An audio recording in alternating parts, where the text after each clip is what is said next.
the NBA on NBC. The 1999 NBA Finals. The Alamo Dome in San Antonio is approaching a madhouse. Nearly 40,000 on hand to watch their Spurs, the NBA's best team over the course of the season, take on one of the league's biggest surprises in many seasons, the New York Knicks, with the NBA championship at stake. Hello, everybody. With Doug Collins, I'm Bob Costas. Welcome to Game 1 at the Alamo Dome. First item of business, Larry Johnson, listed as questionable with the sprained right knee, will not only play tonight for the New York Knicks, he will start Game 1. Jim Gray will have details on that in just a few moments. But even with Larry Johnson in the lineup, the Knicks are overwhelming underdogs. How do they make this thing competitive, or to take it a step beyond that, pull off what ultimately would be the biggest upset in the history of the NBA Finals? Bob, first of all, they must continue to play great defense. Their opponents shooting under 40% in the playoffs.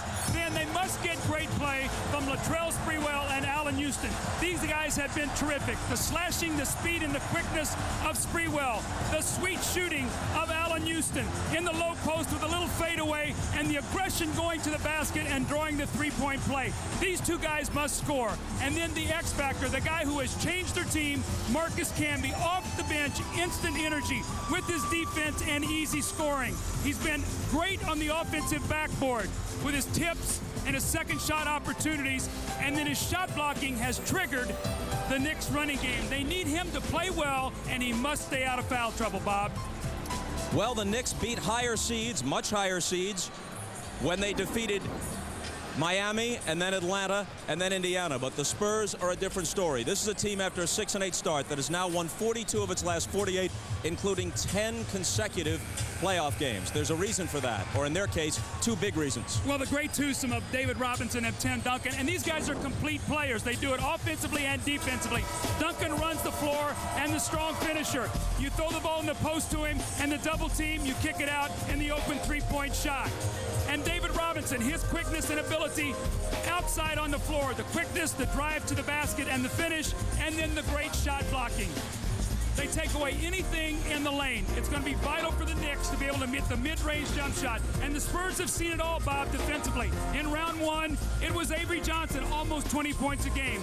In round two, Tim Duncan at 29 and Robinson at 18 against Portland. They're poised, confident, and playing the best basketball of the season, Bob. The opening tip for Game 1 is just a few minutes away. When we come back after this break, Hannah Storm and Peter Vesey will join us, and they will be with the man who is now officially the new coach of the Lakers, Phil Jackson.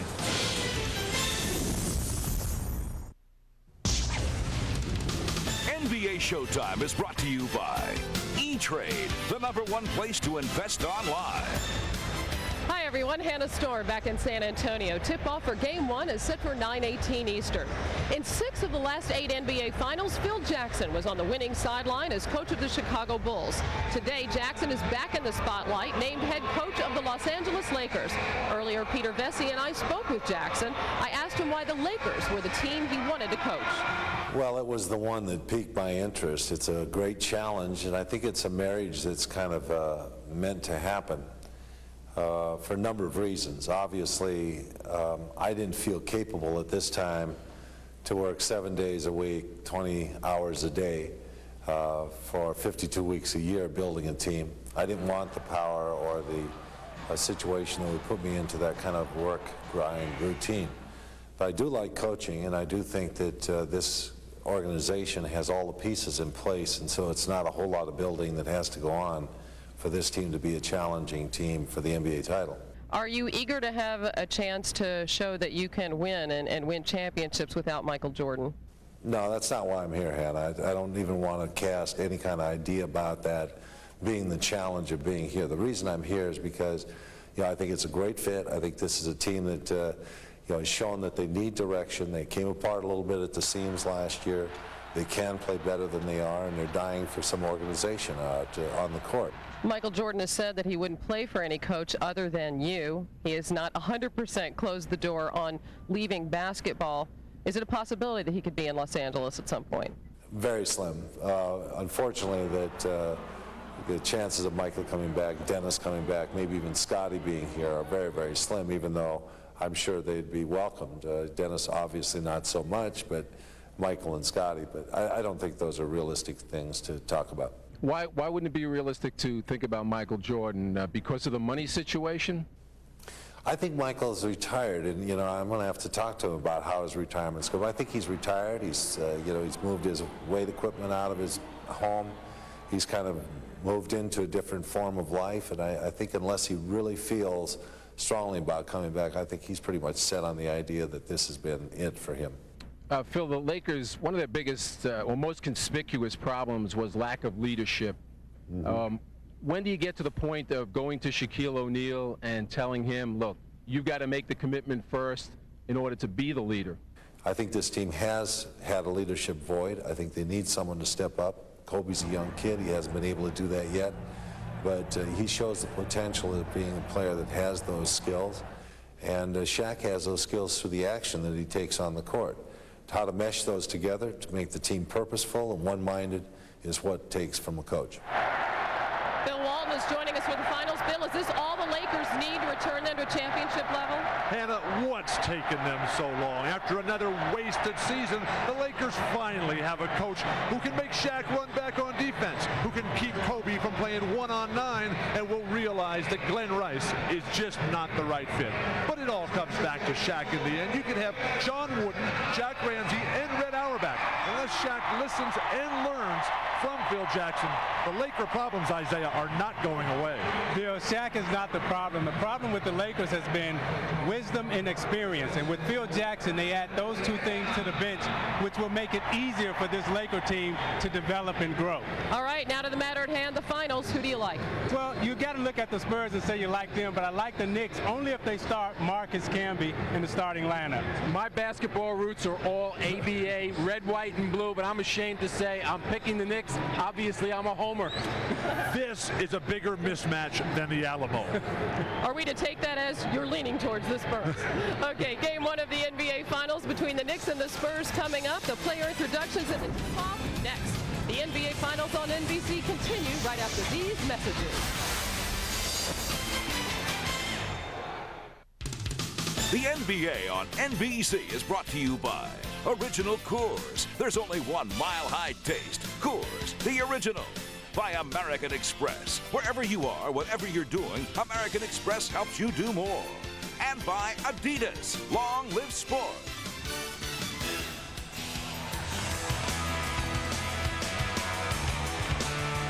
Good evening, ladies and gentlemen. I'm Stan Kelly, and welcome to the Alamo Dome for Game 1 of the 1999 NBA Finals.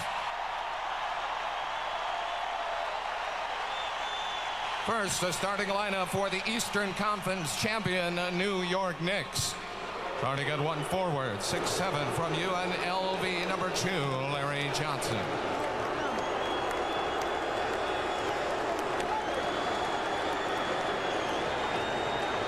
The other forward, 6'5", from Alabama, number 8, Latrell Sprewell.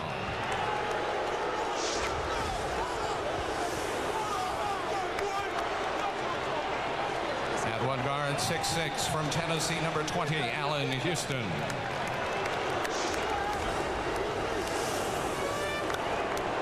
The other guard, 6'2", from Florida State, number 21, Charlie Ward.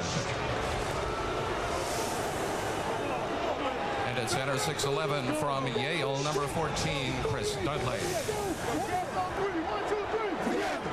Head coach for New York, Jeff Van Gundy.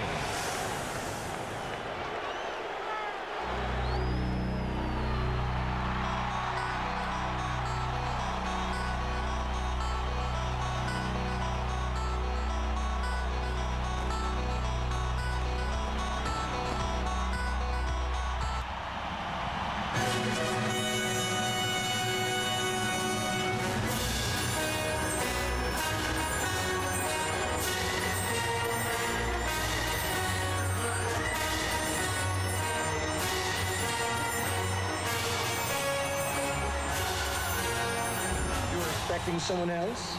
Y'all ready for this? And now, ladies and gentlemen, off your seat and on your feet, introducing the Western Conference champion, San Antonio Spurs. Starting at 1 forward, 7 foot from Wake Forest University, number 21, Tim Duncan. The other forward, 6'8" from Arizona, number 32, Sean Elliott. One guard, 5'11" from Southern University, number 6, the little big man, A.J. Avery Johnson. The other guard, 6'5" from American International, number 17, Mario Ellie. And the man in the middle, 7'1" center from the U.S. Naval Academy, number 50, the Admiral, David Robinson. Head coach for the Spurs, Greg Popovich.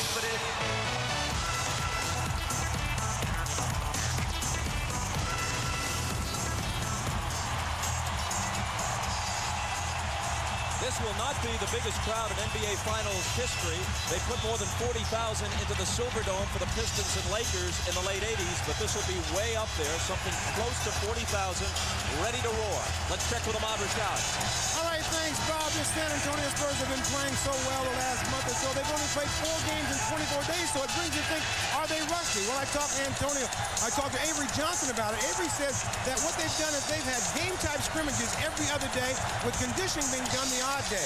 He said that it's nothing like playing in a real game, but that's the best that they could do. He said the big contribution came from Steve Kerr. Steve Kerr told everybody exactly what the Chicago Bulls did in that situation, what their mindset was. Avery said that has worked, and he feels like they're ready to go. Now for the Knicks side of it, let's go down to Jim Gray. All right, thank you very much, Ahmad. I spoke to Jeff Van Gundy and to Larry Johnson, and here is the reason that Johnson is starting. Johnson went to Van Gundy and told him that he is feeling much better and he'd like to give it a try. He doesn't know how long he can play or how effective he will be. And the reason that Van Gundy bought it was because Johnson had this exact same injury back on March 30th against the Pacers. He missed 1 game, didn't play for 5 days, had 5 days rest, and came back against the Pacers on April 4th and was very effective. He played 30 minutes off the bench and had 16 points. So Van Gundy feels that Johnson knows his body, and he needs him in there to guard David Robinson, and he hopes he's just as effective as he was in the first round against Alonzo Mourning. Van Gundy went on to say that he'll find out real early if, in fact, he can be effective, and he won't have to guess and wait. Bob? Jim, thank you. Tremendous hand a moment ago for George Gervin, one of the great players in NBA history, one of the 50 greatest, but also one of the great players in ABA history. And the ceremonial first ball will be with a red, white, and blue ball. The Spurs are the first former ABA team to ever make it this far in pursuit of an NBA championship. Bob, this has got to bring back a lot of great memories for you. You have a lot of ABA roots in St. Louis. This has to make you feel very good. Baseline bombs at the Old Hemisphere Arena. In a sense, it's a 26-year wait for both of these teams. The Spurs came to San Antonio from Dallas, where they were the Chaparrals in '73. The Knicks won their last NBA title in '73. Spurs ball at the outset. Right into Duncan against Douglas.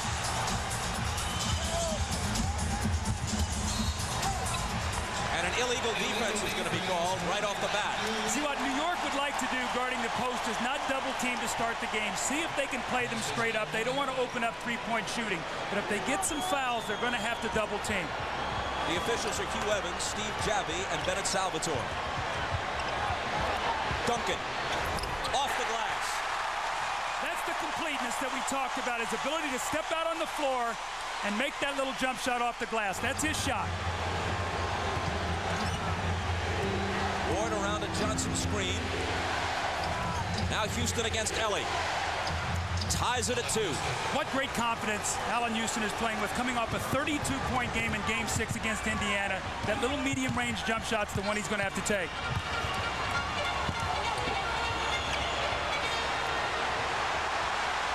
Duncan had it knocked away, regains, and starts it over again with Avery Johnson. Robinson, nice pass to Ellie.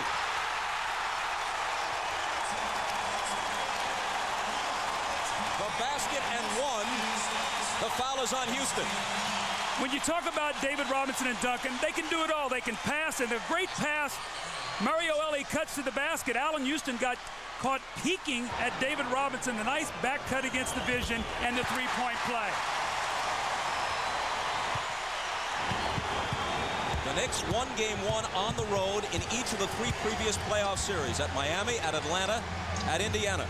This is a team that won only 8 road games during the regular season. They've won 6 away from home in the playoffs. Johnson finds Dudley. Robinson with a hand on it, but a foul. That's where Dudley's going to have to be effective, Bob. He cannot shoot the ball from the outside. But as Larry Johnson drove to the middle, David Robinson came over to help.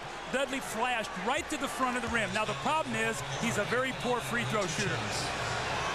You deal in understatement, my man. He is the worst career free throw shooter in the history of the NBA at 46%.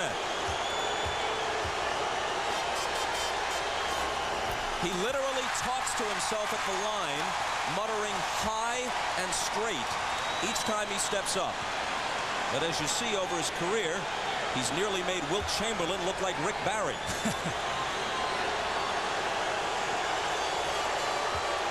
In the playoffs, he's at 40%. 1 of 2.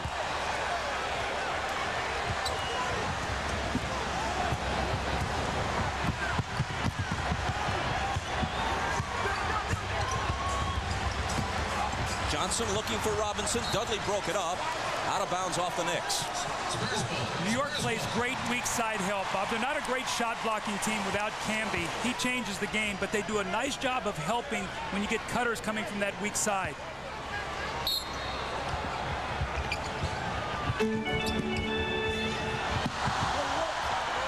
Robinson guarded by Johnson. Dudley over for the block.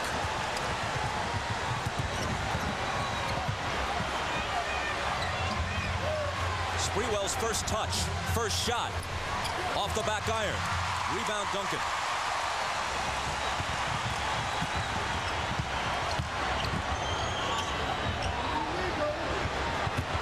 Robinson in traffic, and a whistle from Hugh Evans. Stay right here, he says.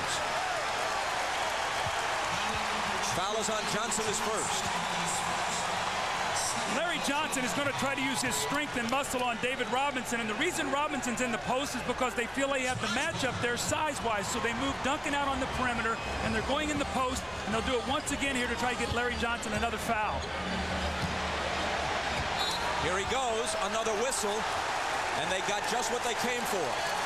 Number 2 on number 2. This is the concern for Jeff Van Gundy going into this series. They cannot get in foul trouble.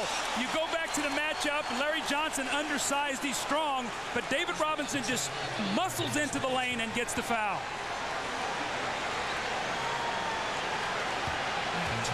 And this is going to bring Kurt Thomas off the bench.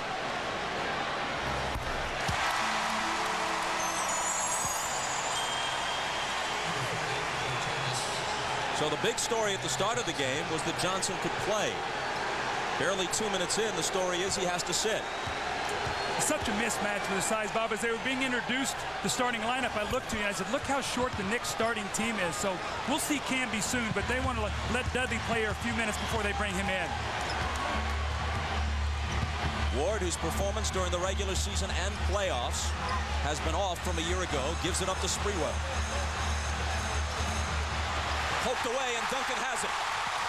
Ellie trying to sprint ahead. Now he gives it to Sean Elliott. They almost had the break, but Ellie couldn't find the handle.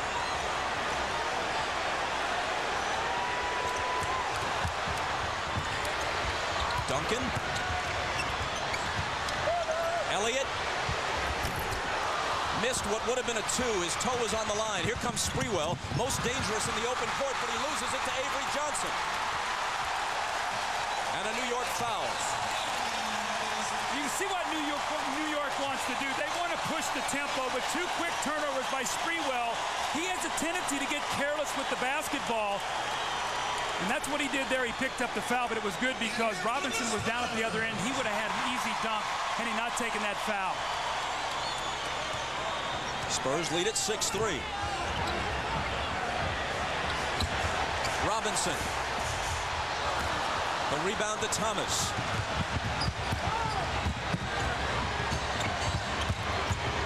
Ward for 3. Can't tie it. Rebound chased down by Elliott.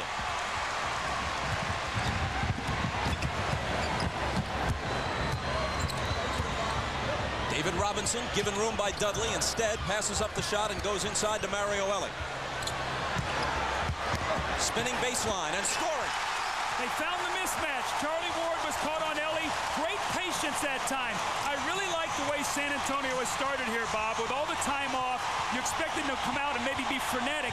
They have been anything but that. Very poised.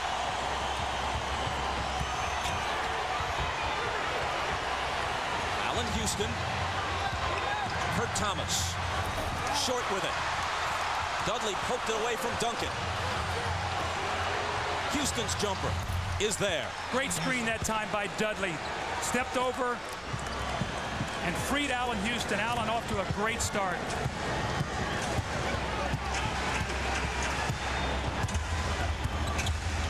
Robinson screening for Johnson. Now gets it back from him and hits the 15-footer. Well, for the people who have not seen much of San Antonio, that's David Robinson's shot. He loves that little top of the circle. Duncan loves it on the angle where he can use that glass.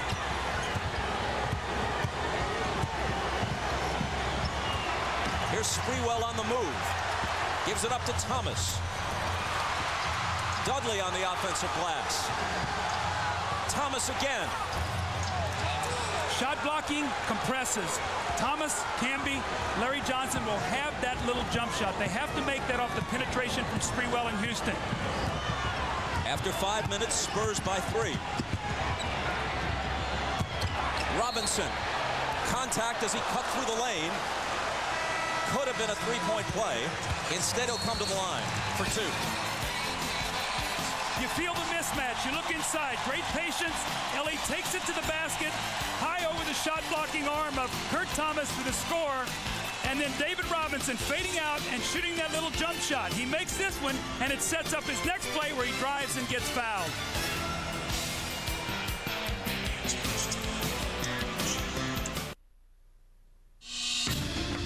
Mario Elie has brought heart to every team he's played on, including 2 NBA champions in Houston. This year, his first in San Antonio, the Spurs got off to a slow start. And it was at that point that the veteran Elie spoke up. This is the first team I've been on where, after 9 games, I think I may have got 1 chest bump. You know, these guys are really not emotional guys. And in this league, you're going to have talent, but you need to have that fire. That's why I love Michael Jordan. I love Karl Malone. These guys are not just great players. They got passion and toughness, and that seems to be the problem with the Spurs. Well, you see David Robinson, and really that's who Mario Elie was talking to. And Bob, what I have seen from David Robinson as we've done these playoffs and gone on with this team, he is having fun playing basketball, more so than I've ever seen him have it before. And his love and passion is surfacing. You're seeing more animation from David Robinson. And he's put his own game behind the team's interests. In the first 9 years of his career, he averaged 25 points a game. This year, just shy of 16 a game. But for the first time, his team is in the finals. Here's Sprewell. Goes to the left hand. And a San Antonio foul. Bob, you can really see what New York is trying to do. They're trying to space the floor to give Sprewell and Allen Houston room to drive to the basket, to get those big guys out of there. Houston off the inbound. His shot deflected, grabbed by Robinson, pegged ahead to Johnson, but Ward got back with him. Duncan turns and misses off the glass. Dudley is there to clear it. Sprewell using that quickness. High arcer, no good. Robinson pulls it down.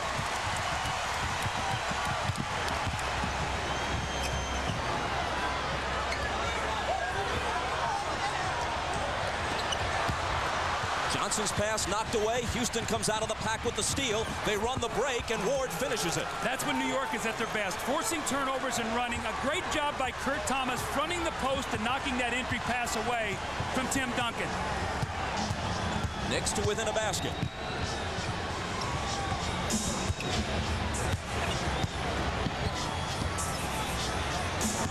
Duncan against Dudley. Back out to Elie. 5 on the shot clock. Duncan had it knocked away, then forced it up, and Kurt Thomas comes away with it. Knicks looking to tie.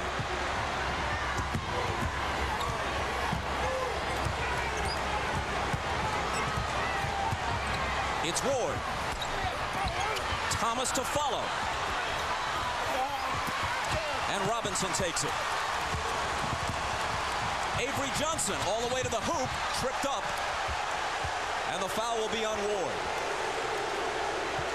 Bob, my concerns right now, if I'm San Antonio, New York is doing a great job on the offensive board. Kurt Thomas has got a second shot. Chris Dudley's got a couple. Now, the one thing that is going to sustain San Antonio through this period of time, New York already in the penalty, so they're shooting free throws the rest of this quarter. They need to take advantage of that. Avery Johnson shot 57% at the line this year, the worst of any guard in the NBA, but he upped it to 70% so far in the playoffs. Let's check with Jim Gray. All right, thanks, Bob. I spoke to Jeff Van Gundy before the game. He was very concerned about his team being emotionally drained. He said they did not practice well the last couple of days. He said he spoke to him very forcefully before the game. He says it's not a death sentence that we didn't have any intensity in practice, but we must come out and turn it up quite a bit if we're going to compete for this championship. Bob? Jim, thanks. How would you judge the New York intensity so far, Doug? I think it's been very good. They're moving the basketball. Wide open shot here from Charlie Ward. You got to knock those down, but they're doing a good job here to start. Ward got a great look at a three and couldn't hit it.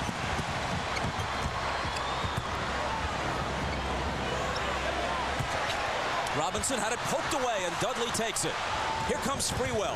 Duncan with him. Spree explodes to the basket and gets the roll. See, that's what you got to do. You can't flip the ball at the basket. You got to go right at that shot blocker and make him commit. That time, Tim Duncan backed away.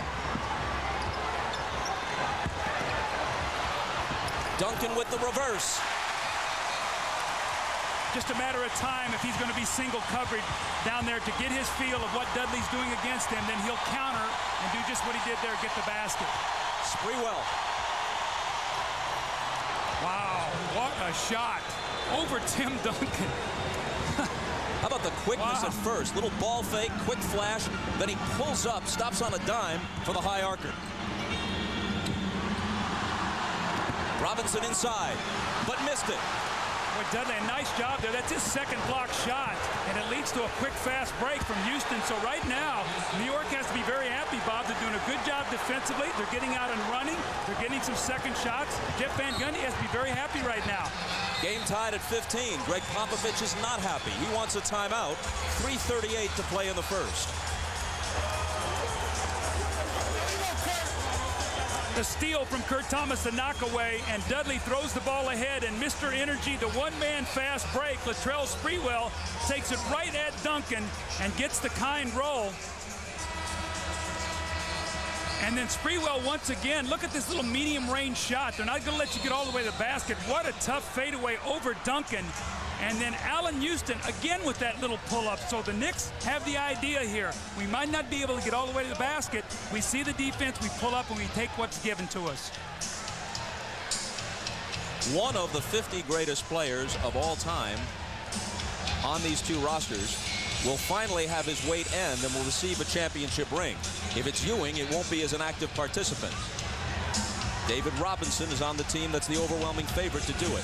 Marcus Camby making his first appearance in the New York lineup after a little more than 8 minutes of the first quarter.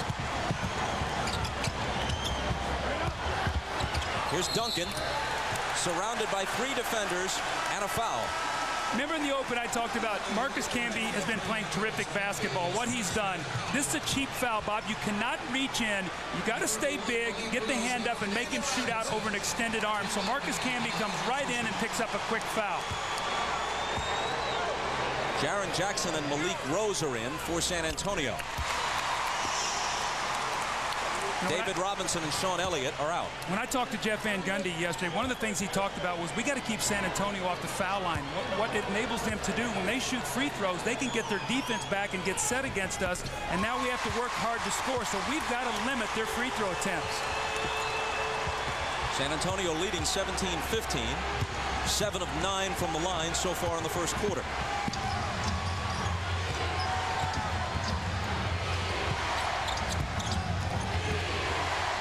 Houston kicked it into the backcourt. Sprewell picks it up, but it's over and back. San Antonio ball. The game plan on Allen Houston, take away any catch and shoot. Don't let him come off the screen, catch it, and go up and shoot it. Chase out of his shooting hand, make him put the ball on the floor to drive it inside. That time he forced a turnover. Chris Childs now comes in. Ward out. Ward's minutes way down in the playoffs. Childs getting the bulk of the time. Well, with Larry Johnson injured, this is New York's best team that they have on the floor right now. Childs and Camby off the bench. Avery Johnson gives it up to Mario Elie. The set shot is way off on the attempted three. Sprewell. Guarded by Jaren Jackson. Backing in on him. Finding Camby, who hits over Malik Rose. See, with David Robinson out of the game now, Camby can go right over the top of Malik Rose. They've lost a shot blocker now, so New York can take that ball to the basket. Jaren Jackson, big factor against the Lakers and the Trailblazers. Misses his first shot here, but Duncan takes it and gives them a fresh 24.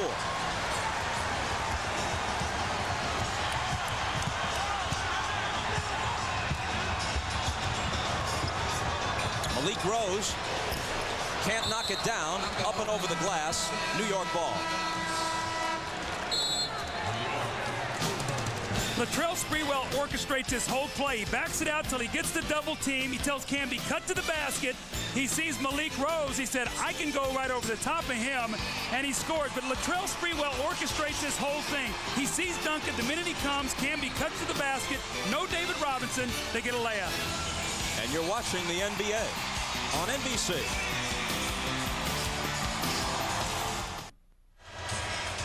You must get defensive stops, deflections, the fast break. New York 6-2 to start the game. This is when they're at their best. Early offense to beat the defense back down the floor. Charlie Ward, a much-needed layup for his confidence. Sprewell, the speed and quickness, the energy to finish. Allen Houston, the little pull-up jump shot.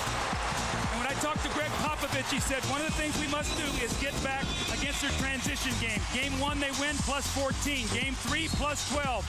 Game 5 and 6, they win 29-7. That's when they're at their best. Steve Kerr in the game for the first time for San Antonio. He's on Chris Childs. Sprewell driving on Jaren Jackson, but he's rejected. Into the hands of Childs, though. He finds Thomas underneath, and Thomas is clobbered. I think they're going to call a flagrant also. They took him down on Jaren Jackson, and Rose went up, came down, and hit him in the head. And normally any blow to the head, they'll call a flagrant. So you get up in the air. Kurt Thomas gets his man in the air, actually gets Jackson, Duncan, both in the air, and Jackson takes him down, and they're going to call the flagrant. That's 2 shots in possession. That's a flagrant 1.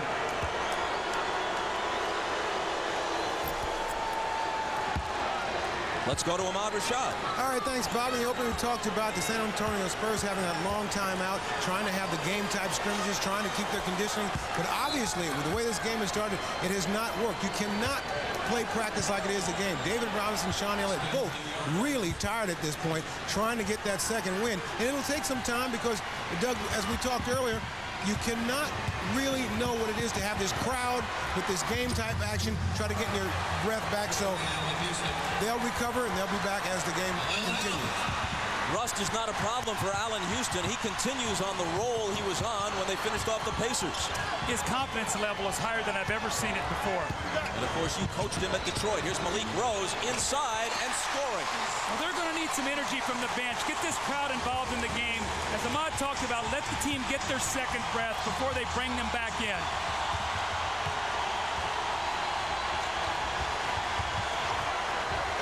Sprewell with Jackson on him. Spinning to the baseline and converting on the reverse. Wow, Latrell Sprewell's off to a great start. That energy and quickness, Bob, you can never put a premium on what high-energy, talented guys bring to your team.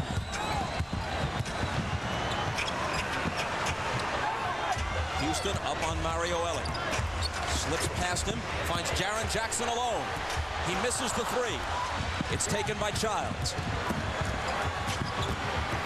He pulls up and fires. It's short. It falls right into the hands of Kurt Thomas for a gift basket. Looked like Malik Rose tried to flop a little bit there to get the foul. The referee had no part of that, and New York up 6 now, 30 seconds to go in the quarter.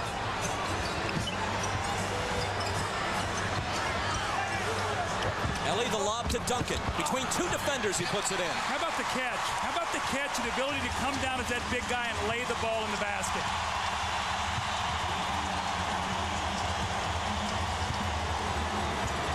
Knicks looking for the quarter's last shot and leading by 4. Houston driving on Ellie, spinning, shooting, and hitting again. Man, if you touched him, you'd singe your fingers. He's that hot. Last 2 seconds. It'll be Jackson from half court. Just missed it. Well, the Knicks didn't come here as foils. They came as foes. Up by 6 after 1 at the Alamo Dome, and you're watching the NBA on NBC.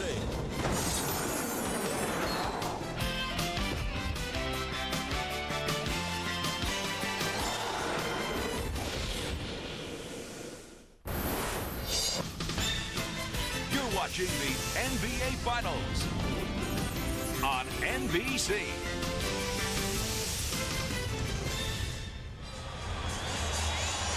On the question of rest versus rust, over the past 20 years, 9 teams have taken care of business quickly enough in the conference finals that they had a week or more of rest going into the final. 7 of those 9 teams wound up winning it. The 2 that didn't certainly don't prove that the long layoff hurt them, because last year the Jazz lost to the Bulls, so you can throw that right out. They're against Michael and Chicago. There's many reasons for that defeat. And the other one was the '89 Lakers, who had won 11 straight playoff games, and then in Game 1, Byron Scott and Magic Johnson both got injured against the Pistons and were out for the rest of the series, and Detroit swept them. Knicks up by half a dozen as we start the second quarter. Sprewell can't increase it, and Duncan takes the rebound. Bob, the slow start, though, really doesn't surprise me. I think rest really comes into play once you start getting into a series. I think it always pays dividends. Maybe it hurts you in the short run, but not the long term. Duncan into the lane, pull-up jumper, good. Now, how about that play? Tim Duncan, pump fake, drives in the lane, and pulls up. Now, this guy's 7'1" and probably weighs about 260 pounds. Is he the best player in the league? He is to me. He's the most complete player, defense and offense. I don't think he has a weakness in his game. Houston off with the long attempted 2. Back come the Spurs, trailing by 4.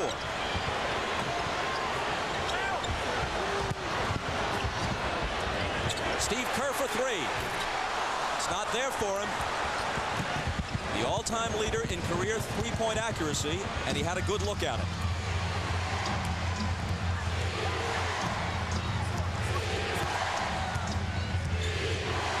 Childs pounding the dribble into the floor, now finding Sprewell. Out to Kurt Thomas. Childs again. Shot clock winding down, and a foul. It's on Duncan, his first. Meanwhile, Larry Johnson, who committed 2 quick fouls and went out after just over 2 minutes of the first quarter, returns. Well, it'll be interesting to see how he comes back in after getting warmed up, maybe getting a little stiff on the bench with that leg. But Kurt Thomas sits down, and Sprewell. So now you have sort of a bigger, slower New York team. Look for them to continue to go through Allen Houston, this team on the floor.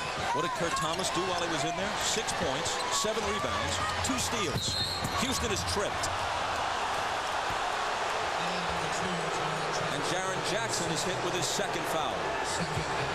Allen Houston, as I watch him play here, Bob, one of the things that really registers to me is all his career he's heard what a great player he could be. I think it's finally registered to him. I'm a great player, and that's the way I'm going to play. What confidence he's playing with. Johnson backs in on Elliott. Ball knocked away. Camby trying to save it, but it winds up in San Antonio's hands. Jaren Jackson eyes a 3.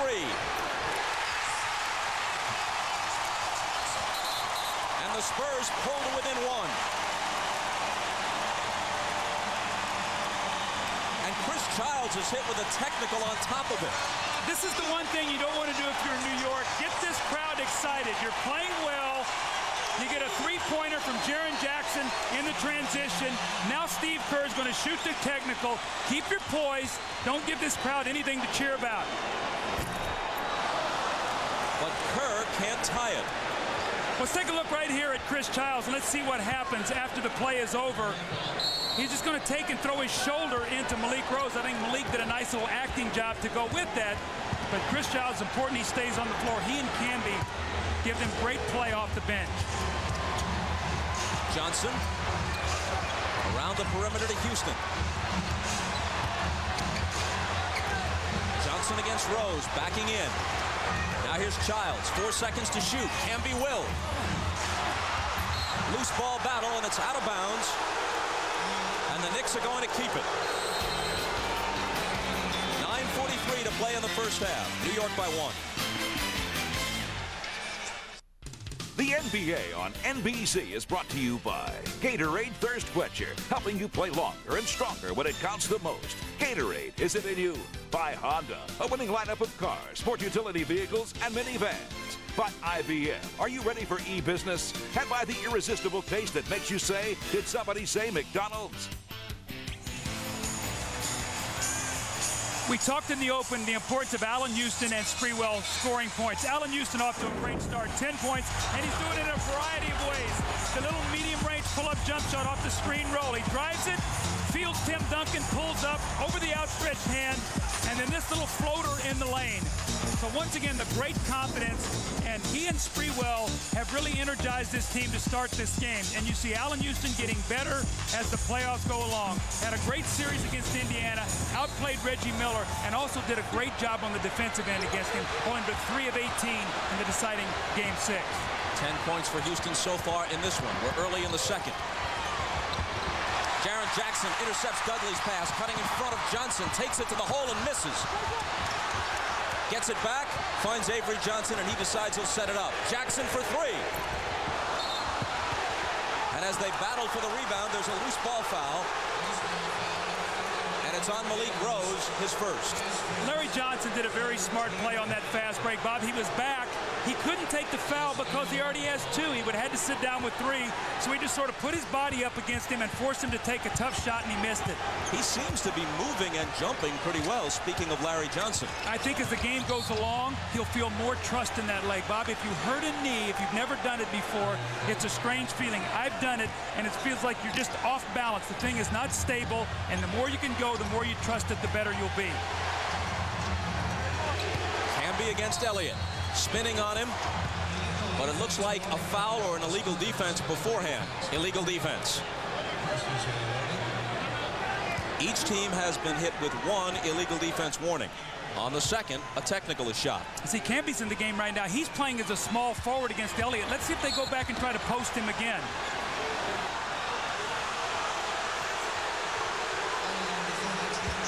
And there's number 2 on Elliott. Bob, we talk so much about the game being mismatches. That's what it's about. You got a mismatch, you go to it. Go into Camby inside, let him work against Elliott. He has the size. They go right back to it. The turnaround. Rebound taken by Malik Rose.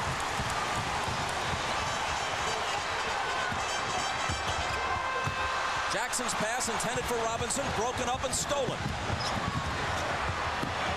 Houston feeling it, but it won't drop. And a foul on Camby as he tries to get up on the offensive glass. Little push in the back that time by Marcus Camby. That's his second foul. And again, we talked in our open, he's got to stay out of foul trouble. He's in the lane. Rose has inside position. He extends both arms. You're going to get that foul every time. You know, you get Kurt Thomas in foul trouble, maybe. Larry Johnson, maybe. You can't play Chris Dudley down the stretch of close games because he's such a poor free throw shooter. Ewing is in street clothes, but the way things are going for the Knicks, Herb Williams at age 41 will come off the bench and score 20. Well, see, I think that's one of the reasons why San Antonio is not panicking right now, Bob. They realize it's a 48-minute game. They want to try to wear New York down. They know they have a depleted front line. Don't panic. Just keep playing. Keep wearing them down. Foul was on Chris Childs a moment ago, his first. New York's going through one of those droughts that they go through after a 27-point first quarter. They have not scored in almost 4 minutes. Robinson is hit as he cuts to the basket.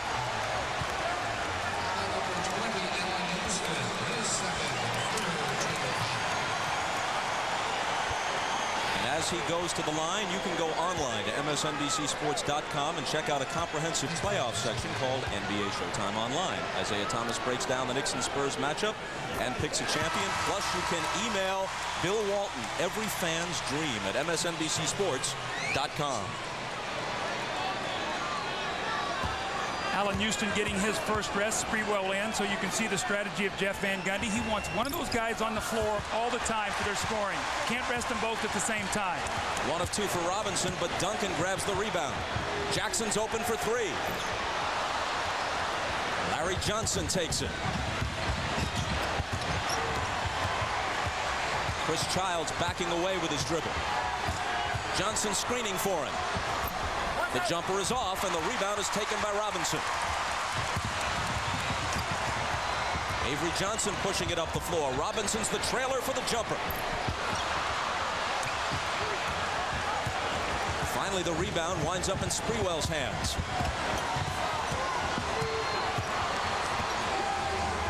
After 4.5 minutes of the second quarter, the Knicks have been blanked.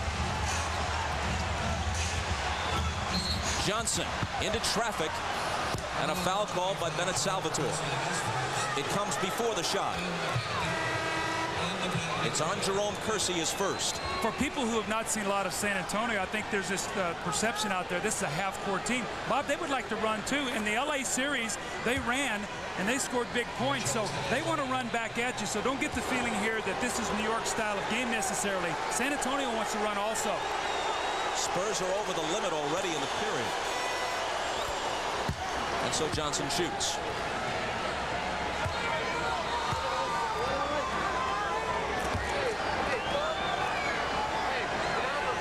You would have thought, from the way he went down late in the series against the Pacers, that we had seen the last of him in uniform in this postseason. It's a far cry from Willis Reed limping out before Game 7 at the Garden 29 years ago, but it's certainly a boost for the Knicks. The unexpected early return of Larry Johnson. Here's Jaren Jackson on the move, and Steve Javie spots a foul. It's offensive against Jackson.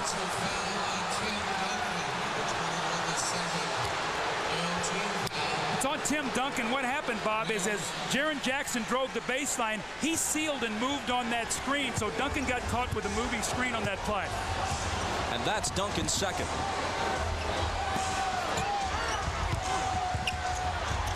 Larry Johnson up in a crowd. And the Knicks with a 3-point lead at 30-27. You cannot let Larry Johnson spin. He wants to spin back to that strong hand away from the shot blocker. You must keep him going in the same direction when he tries to post up. That was their first basket of the period. They only free throw prior to that in this second quarter. There's foul number 3 on Marcus Camby. Larry Johnson loves to set you up, drive in the middle, have you cut him off, and then he loves to spin back off your body. Watch him as he gets his position. Kersey will drop, he'll spin off his body and go away from the shot blocking, the pump fake, the kiss off the glass. They need Larry Johnson.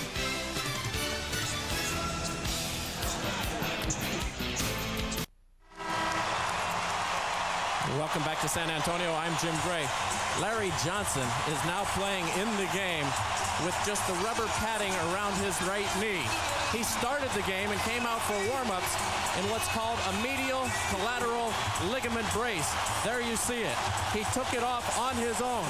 Dr. Norman Scott said he advised him not to take it off, but Larry said he was uncomfortable, felt sufficiently warmed up, and now he is playing without it. Dr. Scott said in the newspaper earlier that that would prevent further injury to the medial collateral. However, Larry Johnson is now at some risk, but he feels this is what he has to do to compete. Bob?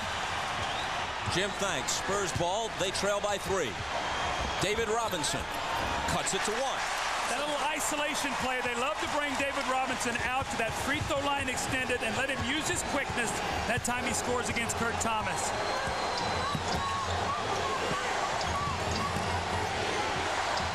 Kersey's on Johnson. And Johnson picks up his third as he's hit with the offensive foul. Foul trouble's really going to hurt this New York team. They are depleted on the front line. Kersey reads the play beautifully. That's Larry Johnson with 3. We also know that Camby picked up a quick 3. This will really hurt the New York Knicks. Johnson has logged just 7 minutes of playing time, and he sits with 3 fouls.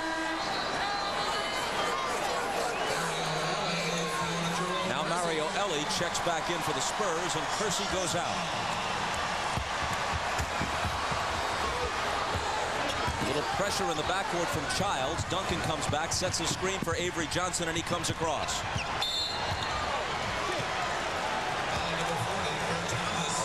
And Kurt Thomas is whistled for a foul. That's his second. So the Knick lineup now has Childs and Houston in the backcourt, Thomas and Sprewell at the forwards, and Dudley at center for Jeff Van Gundy.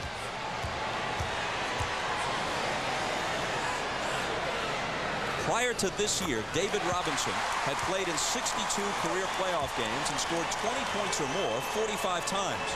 This year, he's topped 20 points only twice in 12 playoff games, as the focus of the offense has shifted to Tim Duncan as the first option. When David Robinson scores big, he normally does it by getting to the free throw line a lot. You're seeing that in the game tonight. Drawing, getting contact, getting to the line.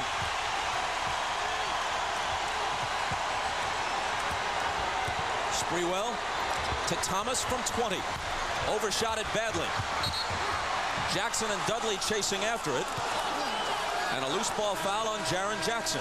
Dudley's really working hard on that offensive board. That's at least 3 offensive rebounds he gets. And what it enables you to do, Bob, if you shoot a low percentage and you get the extra shots, it gives you more opportunities. And Dudley has done that tonight. Third foul on Jaren Jackson. High and straight, Chris Dudley says to himself. Let's see how well he does. 1 for 2 so far tonight.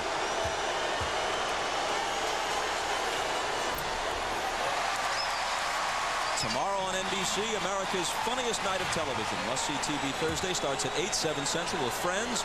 Then Jesse, Frasier, plus Will and Grace and ER. A great night. Must-see TV tomorrow night on NBC. You know, Bob, the ironic thing about the New York foul trouble right now is you would expect Chris Dudley to be a guy who normally picks up quick fouls. He has none. It's been Camby and Larry Johnson tonight that's gotten the fouls. Even at 31, Avery Johnson finds Duncan open. Can't untie it, and the rebound to Thomas.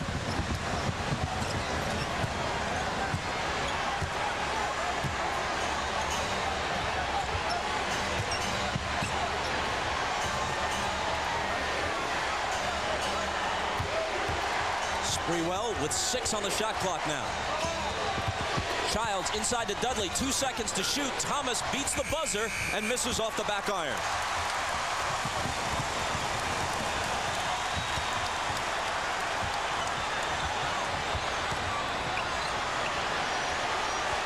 David Robinson. And the rebound to Dudley. Sprewell pulls up and gives New York the lead. Oh, that's a 1-on-4. You're talking about confidence. He just comes down the floor and lets it go, but that's the way you got to let Sprewell play. You can't restrict him. He'll make some bad plays, but he's going to give you a lot of positive energy, and he's scoring very well right now.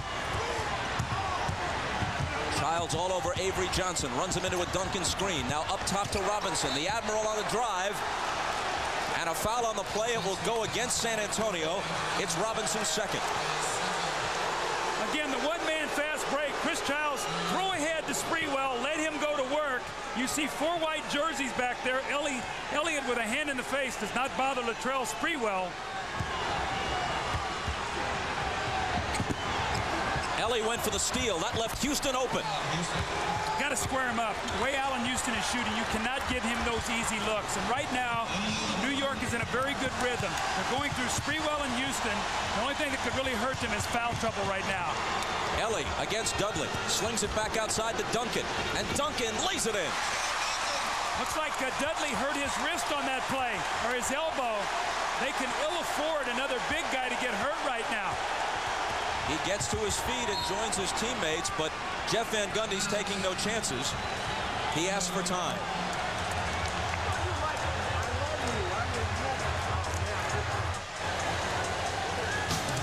Chris Dudley's going to try to step over in front of Tim Duncan to take this charge. Duncan pulls up. They do not call him. He lands. You can see him land hard on that right wrist. We'll see how he is after the timeout.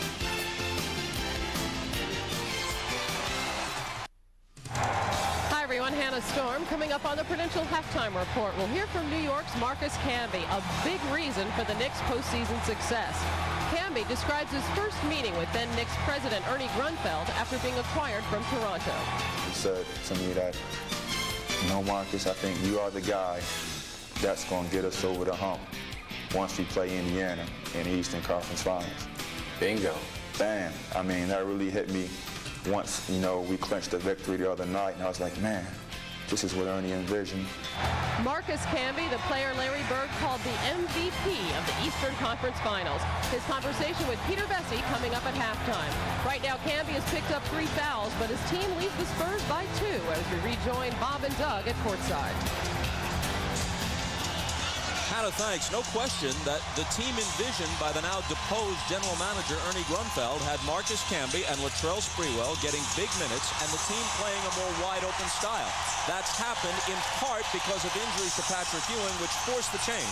Well, you know, he had injuries to Patrick. He really was never healthy all season long. Sprewell got hurt early in the season, was out. They really never had it all together. And with this shortened season, Bob, it's taken them till now to really find out who these guys are, what they can do out on the floor. Just in the nick of time. And the Knicks by 2. Here's Houston, feeling it, but missing it. The rebound taken by Duncan. The outlet to Avery Johnson.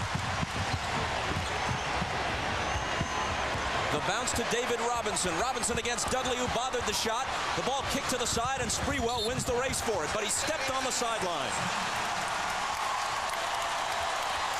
For a report on Chris Dudley, we checked with Jim Gray. All right, thanks, Bob. He just kind of fell awkwardly on his right forearm, and it pulled his shoulder and his forearm. Mike Saunders looked at him real quickly. He will continue in the game without a problem. Bob? Bob, he's playing very well. He just comes off a shot block there against David Robinson. He's done a nice job with all the foul trouble that New York's front line has had here in this first half. Robinson, meanwhile, has shot 2 for 8 in this first half. Dudley trying to get in front of Duncan and bother him. And he did. It went off Duncan and out of bounds. So there's a possession where he forced a turnover. So back-to-back, shot block, forced turnover. Childs around the Thomas screen. Now circles back out. We move inside 3 minutes to play in the first half, and Childs misses. The rebound tip to Duncan.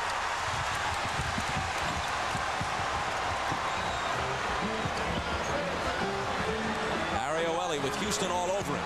Finds Duncan into the paint, switches hands and misses, but he was fouled on the play. That's number 1 on Chris Dudley. Bob, the effect of what San Antonio is doing right now in the low post, with Duncan driving in there, you've seen Robinson in the post, is it will have its effect in the second half. Right now, you can get a sense the New York front line is tiring a little bit. So San Antonio has to keep pounding that ball inside. Karl Malone won the MVP award for the second time in his career. Alonzo Mourning of Miami was second, and Duncan was third. But a lot of people believe that this is the best all-around player in the league, and one of those believers is Knicks coach Jeff Van Gundy. Well, I think you've really seen his game blossom in the playoffs.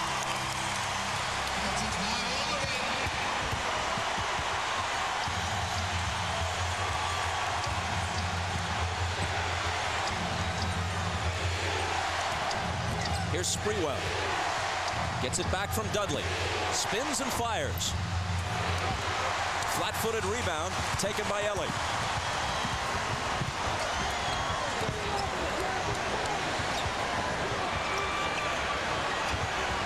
Robinson to Duncan. Wonderful high-low. Wonderful pass there. They get the fronting in the post. They swing it to the top. They makes the extra pass, and you see the great touch of Robinson over the top to Duncan. That's beautiful basketball. Duncan has scored 16. The Spurs are back in front.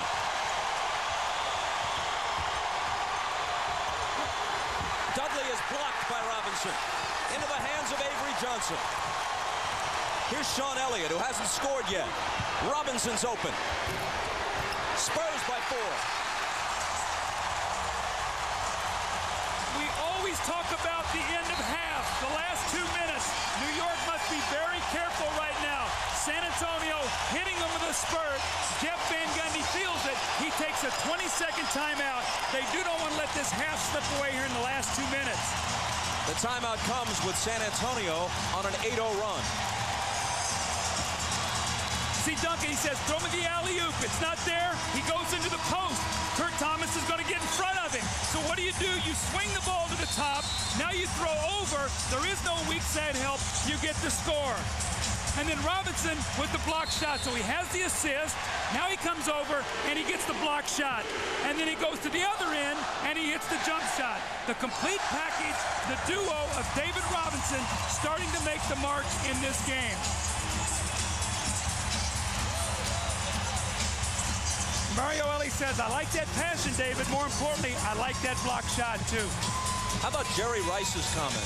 Rice, in all likelihood, the greatest receiver in the history of the NFL, but now after injuries and as he gets along in years, perhaps not the top receiver on his own team anymore in San Francisco. He says, I'll have a whole new attitude coming into training camp after watching what David Robinson did this year with San Antonio, willingly taking a secondary role. I'll do that on the football field. Well, I think it's important because they're winning that you see you reward winning.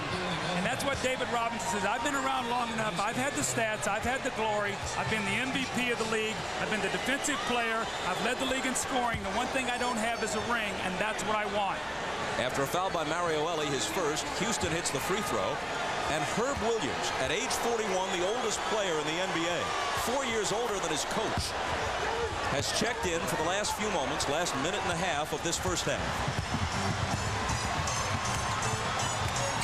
Here's Elie against Houston. He was bumped and fouled. And that's 3 on Allen Houston. Boy, the fouls are really mounting up. They can ill afford to lose Allen Houston. See, Bob, the problem with that is now, with a minute 24 to go in the half, you worry that Allen Houston comes out and picks up a quick fourth and has to sit down a lot in the third quarter. If you're Jeff Van Gundy, that's your concern right now. Mario Elie, a good free throw shooter, missed that one. The Knicks are thin to begin with. And 3 key players in foul trouble in the first half. Well, part of your game plan is when you play a team that's depleted along that front line is you don't shoot jump shots. You go to the basket and you put the onus on the official to make calls, and that's what San Antonio has done to get through this little period of time where they've struggled to put the ball in the basket. Robinson goes out. Malik Rose in to replace him. Here's Antonio Daniels against Childs. Daniels goes down. No foul is called. Daniels making his first appearance of the half. Second-year player from Bowling Green. Dudley against Duncan. He'll shoot a little hook, but he won't get the bounce. Here comes Avery Johnson, 2-on-1. Daniels on his right. Antonio Daniels lays it in. When Chris Dudley's on the floor with Herb Williams, you're actually playing 3-on-5 offensively right now. That's what happened, and San Antonio took advantage of it. Charlie Ward. Williams out to Childs. Back to Herb Williams. 6 seconds to shoot. That's the last thing Williams has on his mind. And there's a whistle from Bennett Salvatore. I don't think New York thought that Chris Dudley was going to take this shot, so they didn't protect the backcourt. Duncan gets it out. He throws ahead. Avery Johnson said, we got an easy 2-on-1. We haven't seen this kind of fast break tonight. So the quick shot from Dudley, I think, sort of surprised his teammates. They did not cover the backcourt. The foul was on Malik Rose, his second. Sending Dudley back to the line, where he's hit 2 of 4.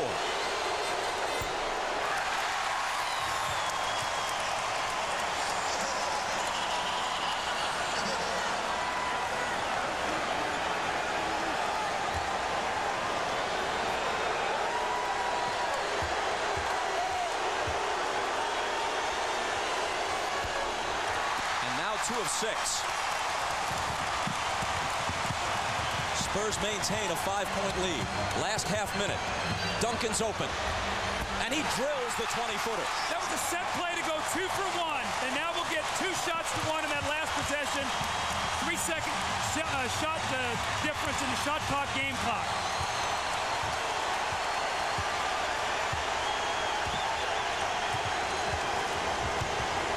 Charlie Ward out to Herb Williams.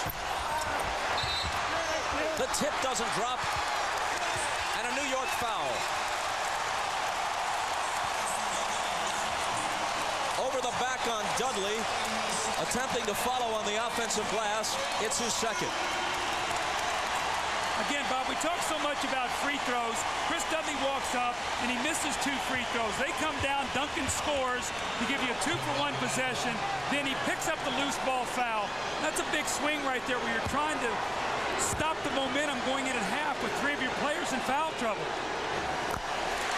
With that free throw, Duncan has now outscored the Knicks in this quarter. He's got 11 points. New York has 10.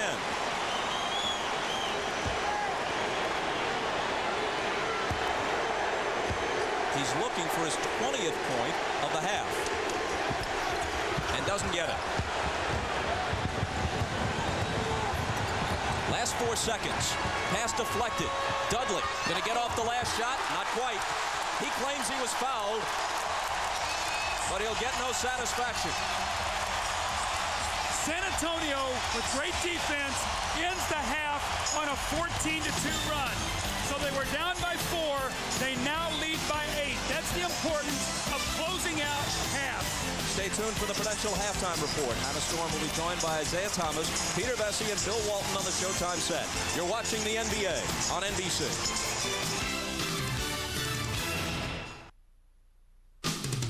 This is the Prudential Halftime Report, brought to you by Prudential. Prudential, a leader in insurance, investments, real estate, and financial services.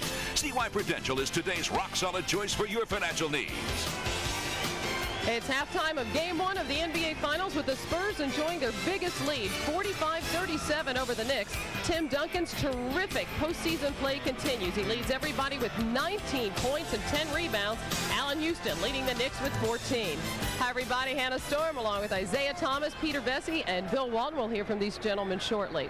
First, Marcus Camby, a player Isaiah drafted in Toronto with the 2nd overall pick in 1996. Last offseason, the Raptors traded Camby to New York for Charles Oakley, a move that did not sit well with coach Jeff Van Gundy, who loved Oakley's toughness and leadership. Camby was used sparingly during the regular season, but has emerged as a force in the playoffs. Camby told Peter that he was well prepared for his wild first season in New York. From where I started, playing on my cutout crates on the clothesline in the projects to going to the Final Four, it wasn't easy. I'd say it was tough. Every time I go out there, I play for the city of Hartford. I tell you no lie, Peter. There's so many people that want me to succeed well back there. You know, I got my foundation back there, so there's a lot of little kids that, you know, enjoy seeing me play, enjoy seeing me come back to the summer, you know, in the park, signing autographs, doing all little things through my foundation that I definitely play through the eyes of them. With the 2nd pick, the Toronto Raptors select Marcus Camby from the University of Massachusetts. This young man has fabulous potential, and Toronto, they've got a great future that lies ahead.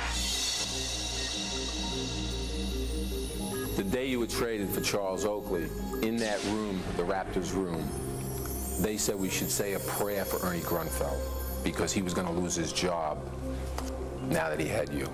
That's how negative it was.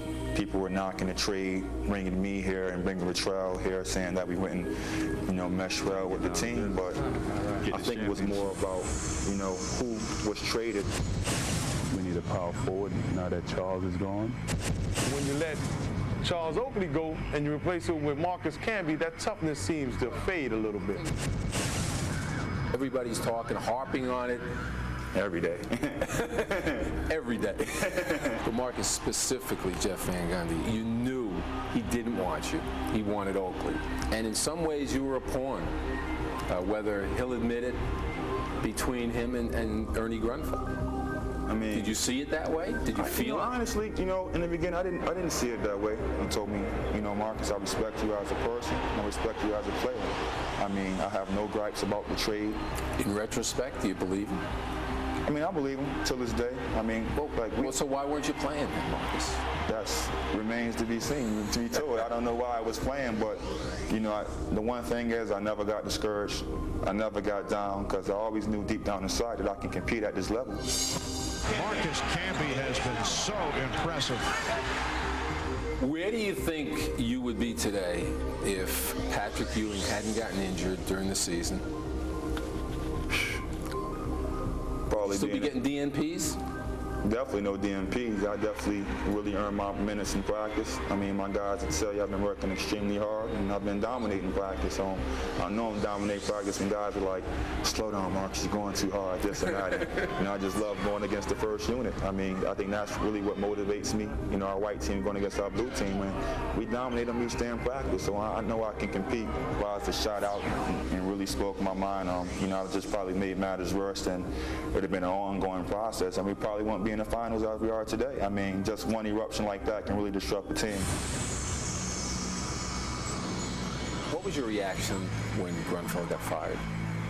Shocked, because right now this is his vision. I mean, I remember being traded the next day, going up to his office, meeting and talking with him, and he said to me that, you know, Marcus, I think you are the guy that's going to get us over the hump once we play Indiana in the Eastern Conference Finals. Bingo. Bam. I mean, that really hit me once, you know, we clinched the victory the other night, and I was like, man, this is what Ernie envisioned. The Knicks headed to the finals for the first time since 1994. What about next year? Smile. Well, if I'm here, I mean, it was definitely shaky going down the stretch. I mean, especially when we're 21 and 21. I mean, it talks about they're going to break up the team, and I definitely want to be back on this ball club, especially if Latrell's here. I would definitely want to be back here because he's definitely a good friend of mine, and he's one of the best players in the league, and you can't afford to lose a guy like him. Do I smell an ultimatum? Not an ultimatum, but that's what I would prefer. Would you prefer it strongly? Huh? Well, I'm preferring it right now on national TV. So. The fact that you were demeaned by a lot of people during the season devalued you. I'm sure it's good to have money, but you know it's also good to win and to have fun, and that's all I'm trying to do. It sounds great, but I just can't believe you don't hold a grudge that you weren't able to get the kind of money that just about everybody else at the top of your draft list got. That's fine, but you know what? They all gonna be watching me these next 2 weeks. Well, Isaiah, it's obvious now that all Camby needed was an opportunity to show what kind of player he really was. Yeah, Hannah, Marcus feels that if he'd have had this opportunity early in the year, he probably would have signed for the maximum. Right now, he's happy to be here, but that decision by not playing him early in the season cost Marcus Camby $30 million. Glad to be in the finals right now, but he's still a little upset about not playing early in the season. And probably upset about his play in the first half. He's picked up 3 fouls already. He has just 2 points and no rebounds. When we return, we'll preview the 99th U.S. Open Golf Championship, which gets underway at Pinehurst tomorrow, including an update on the condition of David Duval. First, a message from Prudential and a word from the NBA.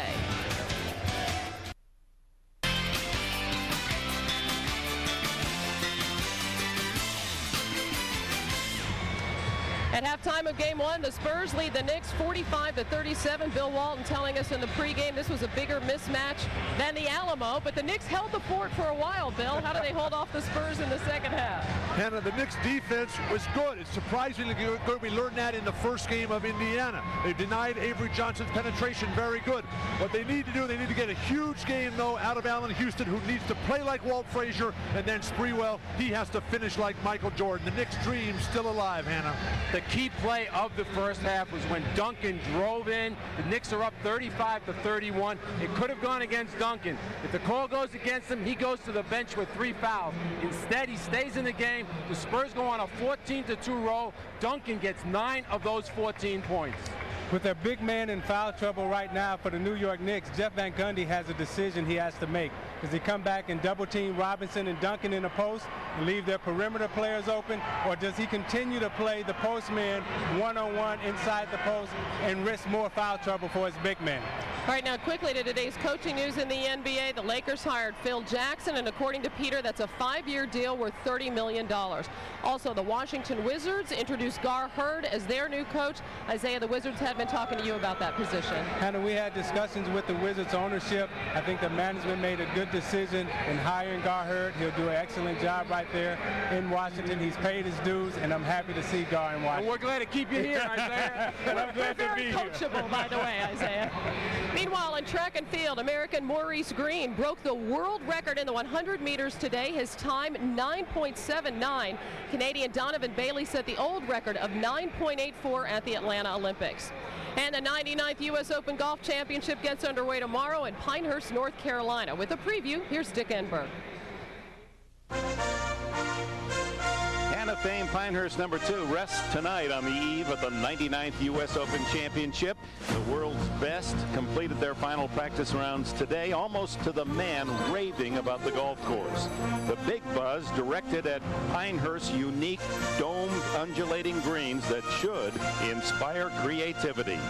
The fans that are here, the fans that are going to be watching on NBC are going to see us play a lot of different golf shots this year, and it's going to be there's going to be a lot of creativity used around the greens. A lot of imagination has to be used around the greens. This is by far the best U.S. Open Championship by tenfold that I've ever seen and played in. And the world's #1, David Duval, announced his burn injury shouldn't handicap his chances of winning that first major. As of now, I'm going to tell you that I think it's a non-issue. I won't know for sure until we start tomorrow, but right now I'd say it's not an issue. Our 4 days of NBC coverage begins tomorrow at 3 o'clock Eastern, 3 tomorrow for the opening round of this golf major. Anna? Thanks, Dick. Meanwhile, here in San Antonio, the Spurs lead the Knicks by 8. We'll send you back to Bob and Doug for the second half after these messages from your local station. This has been the Prudential Halftime Report, brought to you by Prudential. Prudential, a leader in insurance, investments, real estate, and financial services. See why Prudential is today's rock-solid choice for your financial needs.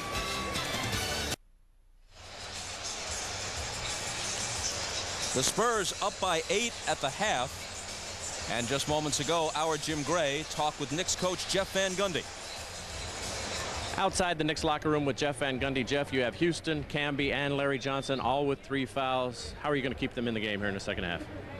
We're just going to play our best guys and what's going well. And if, we foul out, we foul out. But we can't. We only have, 8 guys, so 8, 9 guys, so we got to play them. You're going to have to gamble a little bit? Oh, absolutely. But it's all right. But we got to get the right shots. We didn't get the right shots in the second quarter. Jeff, good luck in the second half. Thank you. All right, let's go back out to you, Bob. All right, Jim, thanks very much. Here's Doug Collins. Your thoughts on the first half? Well, San Antonio's size started wearing New York down. That's the reason with the foul trouble. And Sprewell and Houston were terrific in the first half, 10 of 19. Big difference. They only shot 2 free throws combined. For San Antonio, you see 14 of 20. Robinson and Duncan, 10 of 19. They shot 14 free throws. That's the difference in the game right now. San Antonio, winners of 42 of their last 48 and 10 playoff games in a row, up by 8.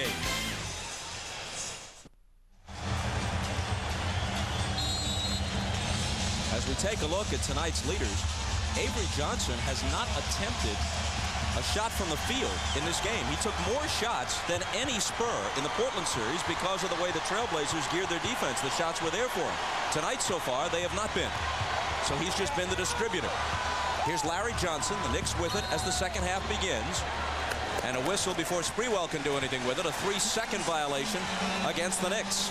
See, Chris Dudley thought the shot was going to be taken. And when Sprewell didn't take it, he was in rebound position and got called. Bob, New York's got to get off to a good start here. After that second period, San Antonio's getting into a rhythm, and they're pounding that ball inside. How will they play the post here? Duncan and Robinson, a huge first half. Mario Ellie into Sean Elliott. Elliott in the crowd had it knocked away. Avery Johnson picks it up and finds Duncan. 6 on the 24 as Ellie drives and scores. And New York is asking for a 20-second timeout, less than a minute into the third quarter. Well, Jeff Van Gundy's not happy. They started out with a turnover, and then Mario Ellie gets all the way to the rim for a layup. He's saying, look, we got to come over and contest this. We can't give up layups.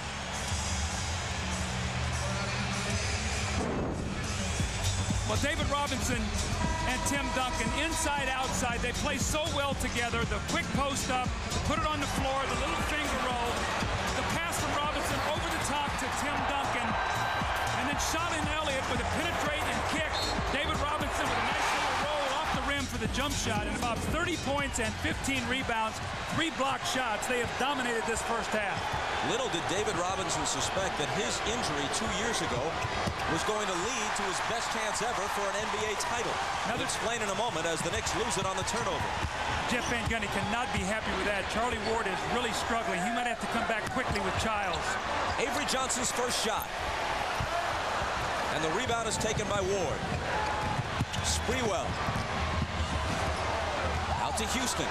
Gets it back. Working against Ellie. Gets a screen from Johnson and pops home the jumper. New York's run a lot of screen roll tonight. What they're doing is they're counting on the big men not stepping out, and that shot has been there for Houston and Sprewell tonight off that quick screen roll. Hold on, says Bennett Salvatore, just to go back to the point of a moment ago. In '97, when David Robinson missed most of the season with an injury, the Spurs went 20-62, qualified for the lottery, won the lottery, took Duncan. Without Duncan, there's no way they're here. Well, if you're going to be bad in the years when you can draft David Robinson and Duncan, and that's what's happened to San Antonio, the luck of the lottery. A decade apart, 87 and 97. Elliott, nice catch inside, switches to the left hand and finishes it. That's his first field goal. They've made a conscious effort to get him involved. He took 1 shot in the first half. They need him. And 2 possessions they've run for him. Now they finally get him a score. Spurs by 10. And another whistle at the other end. Tim Duncan picks up his third. Sean Elliott is normally their 3rd best scorer, and they need to get him involved. You see them working very hard in the post. New York's fronting the post. They're taking away any help. So if he catches that ball, he's got an easy layup.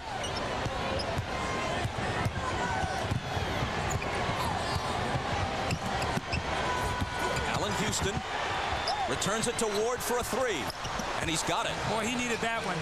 He had a layup in the first half, but he needed that 3 because they're really keying on Houston and Sprewell. When they put that ball on the floor, Avery Johnson's going to help.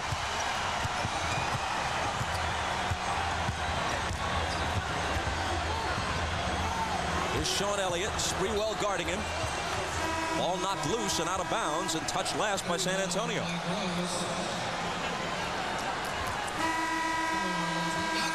Greg Popovich sends Malik Rose in, and Tim Duncan with 3 fouls will sit for at least a while.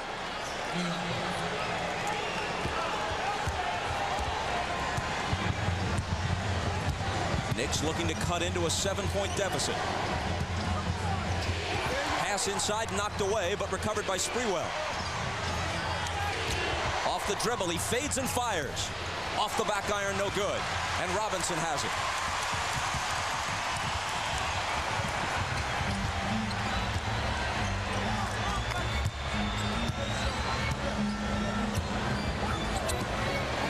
Ward coming over to help Dudley with Robinson. Cutting through is Avery Johnson, and Robinson finds him. The double team, and Avery Johnson does what you're supposed to do.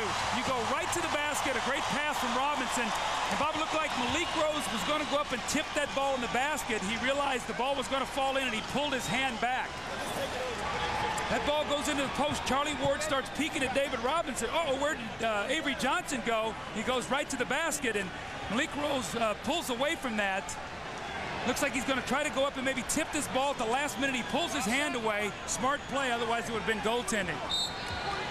And the stoppage a moment ago, not because of a foul. They were just resetting the shot clock, and now we're set.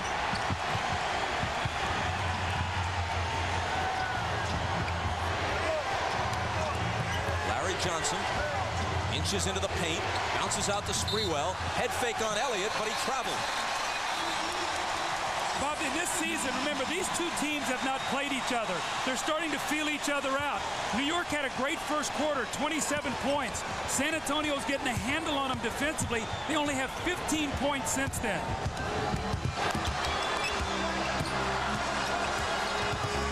And when the Spurs bring the clamps down defensively, you are in trouble. Another foul on Dudley. That'll be his 3rd. For once, Jeff Van Gundy is up against an opposing coach who has a lower national profile than his. He's beaten Pat Riley, Lenny Wilkins, and Larry Bird in successive rounds of the playoffs. Camby coming back. They've got to keep Camby on the floor. He cannot pick up a silly foul. He had 1 of 3 field goals, no rebounds in that first half, no shot blocks. He has got to be an impact player. Mario Elie has it blocked away by Ward, who then makes a valiant attempt to save it. It'll be San Antonio ball. They get a fresh 24 because the ball was punched.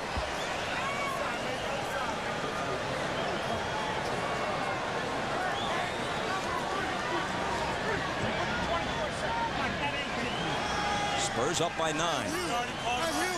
The time to get San Antonio has been in the first couple of games of each of these playoff rounds. Even though they've lost only 1 game, it was a home game, first round, game 2 here against the Timberwolves, and several of their victories on their home floor in the first 2 games of each of the series have been very close. Last possession wins.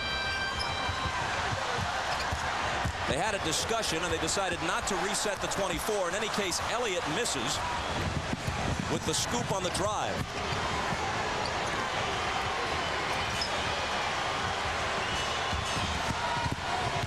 Here's Charlie Ward. Inside to Johnson. In traffic, he's fouled. When the Spurs have gone on the road, that's when they've really brought the hammer down in games 3 and 4 at Minnesota, 3 and 4 at LA, 3 and 4 in Portland. And interestingly enough, most of that has come with more bench help. And Bob, that sort of goes against conventional wisdom. Normally your bench is not as effective. On the road, you count more on your starters, and your bench helps you more at home. That has not been the case with San Antonio. Foul on Malik Rose was his 3rd, and Johnson hits the 1st.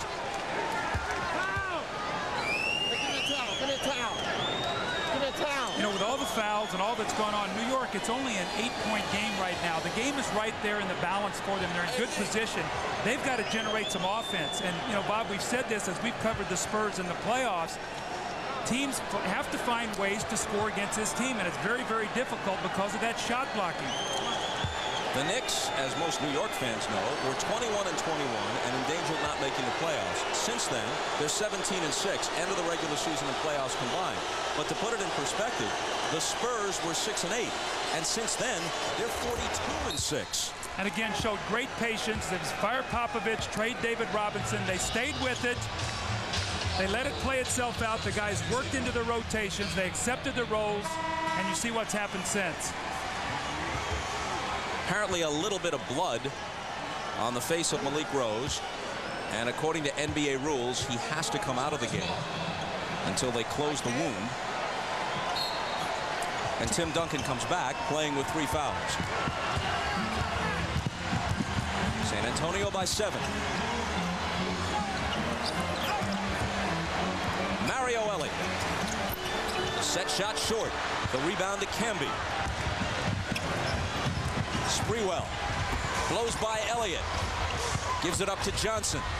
Now here's Camby against Robinson, leaning in and scoring. That's what he brings, energy. You don't have to run plays for him, and he'll manufacture points by being out there with activity. And again, Bob, they've got themselves right back into it. It's only a 5-point game right now. They've got to stay out of foul trouble here, though.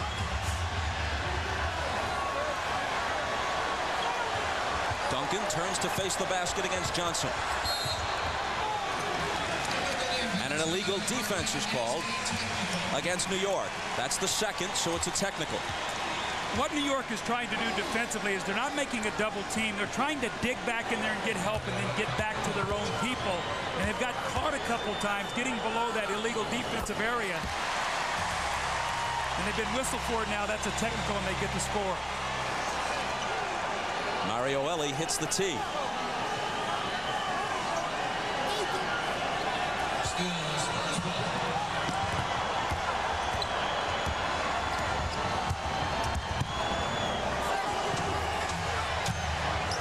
Duncan. Ward coming over to help Johnson. The turnaround is good. They're going to have to give him some help. Larry Johnson has got fouls. Tim Duncan is way too big. I think Jeff Van Gundy's going to have to take some chances here and make San Antonio make some outside jump shots. Duncan's first basket of the 2nd half gives him 21. Houston's pass intercepted by Elie. The trailer is Sean Elliott. Poked away from him by Camby. Loose ball to the side, out of bounds, touch last by Duncan.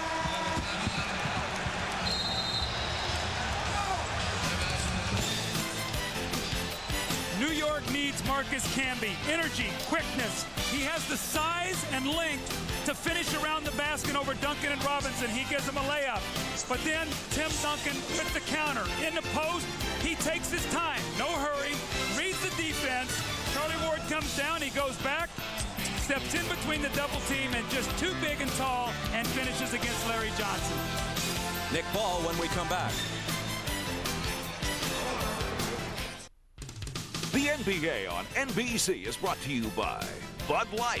For the great taste that won't fill you up and never let you down, make it a Bud Light. By Chevy Blazer, a little security in an insecure world. By 1-800-CALL-ATT for collect calls. And by Nike. Ahmad Rashad back in San Antonio where the Spurs lead the Knicks 54-46. Now, here is a contingent from the West Indies, the Virgin Islands. 125 people took a charter flight over just for the day to come over and support Tim Duncan. Tim Duncan, of course, being the man that he is, got him all Bob Uecker seats. And they also have a sign up there that says, Tim Duncan, MVP of the world. Bob? Ahmad, thanks. Duncan from San Croix in the Virgin Islands.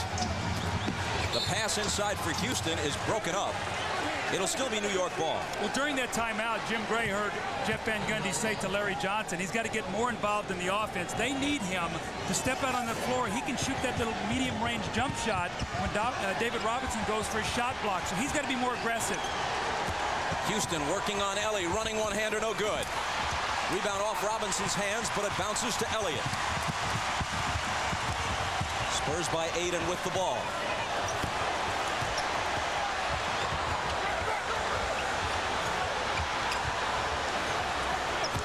Duncan spinning on Johnson. And the contingent from the Virgin Islands can erupt on that. You know, his primary sport was swimming as a teenager. And Hurricane Hugo ruined his high school's pool one year. And he was too afraid of sharks to swim in the ocean and train. And he turned his attentions to basketball primarily. So the Spurs may have Steven Spielberg to thank for their good fortune. The jumper by Sprewell is short, but how about the follow? Man, Camby just stuffed it through. Well, that's what we saw against Indiana. And unfortunately for New York in this game, he picked up 3 quick fouls, and he's really been out of it offensively. Maybe he can come to life here. Here's Avery Johnson.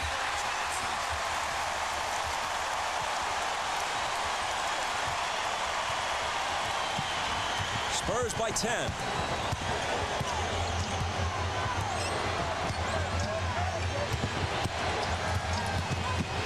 Ward got it. Charlie Ward with 7.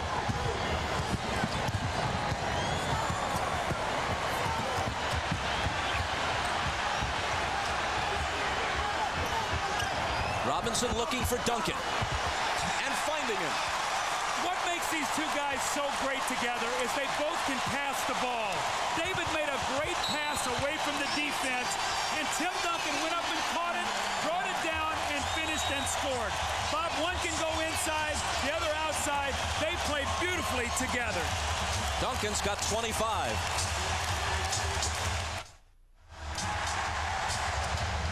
Tim Duncan is such a mismatch down low. With Camby in foul trouble, it puts him in such a bind because it forces a smaller Larry Johnson to guard him. Tim Duncan understands that, knows he can't block his shot, so he just takes his time, gets to a spot on the floor, turns and shoots the ball in rhythm. They front the post this time. He seals him. Robinson with a great pass over the top. And Tim Duncan, they've had no answers for in this game. You can see already 25 points tonight. And it seems like the Spurs always pick out that one matchup that is good for them. Tonight it's been Tim Duncan. And how's this for efficiency? He has those 25 points on 13 shots. He's 10 for 13. And how cold is New York since the first quarter? Symbolized by Allen Houston, who hit 5 of his first 6. He's 1 for 5 since then. Robinson on Johnson. 5 seconds to shoot. Larry Johnson spinning. Knocked back in his face, recovered by Camby, who beats the shot clock, but comes up empty. Johnson hustling after it, but can't quite come up with it. It's Avery Johnson for San Antonio. Sean Elliott all alone. Got it.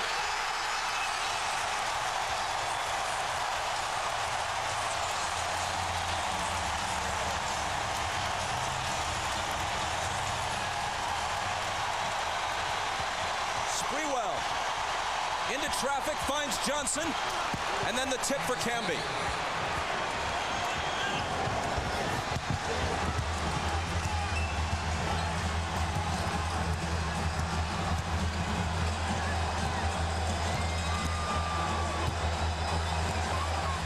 Robinson knocked away from him by Camby. Loose ball scooped up by Houston. Here comes Sprewell. Around Elliott. Lays it in. Well, if something's wrong with Marcus Camby, he's been a little gimpy getting down the floor both times. On that play, he knocked the ball away from Robinson and was very slow getting up.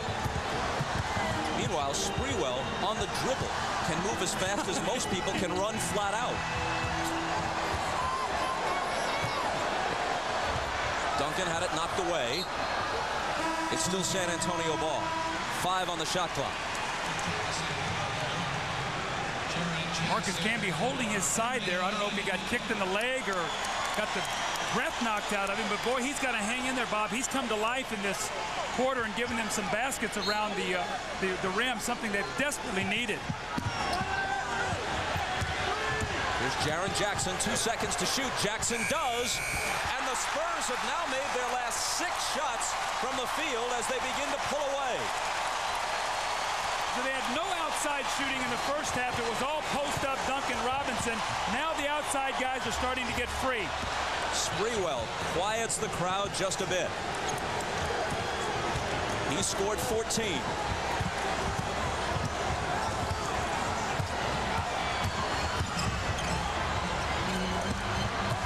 Robinson into the corner for Elliott. He hits the 3. Inside, outside. From virtually the same spot where he hit the back-breaking 3 against the Trailblazers in Game 2 of the conference finals. Sprewell has it squared away. Robinson grabs it. Avery Johnson, a blind pass for Jaren Jackson, but they lose it. Here's Houston. A pull-up jumper is good. Well, Allen Houston answers there, and that's uncharacteristic of Avery Johnson. Very rarely do you ever see him trying to make a spectacular play, and that time it cost him.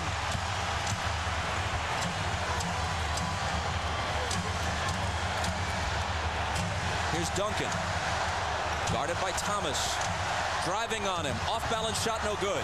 Into the arms of Camby, who is still a bit gimpy as he heads back to the other end of the floor. Sprewell again. Good again. This guy's unbelievable.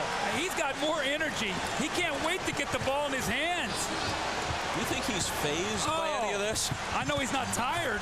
He can't wait to get it again.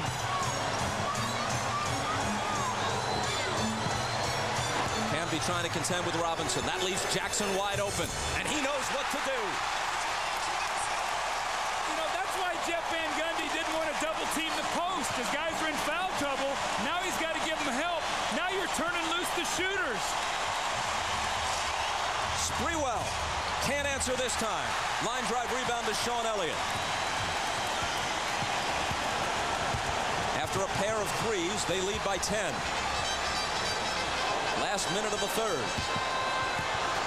Robinson into the paint and a whistle.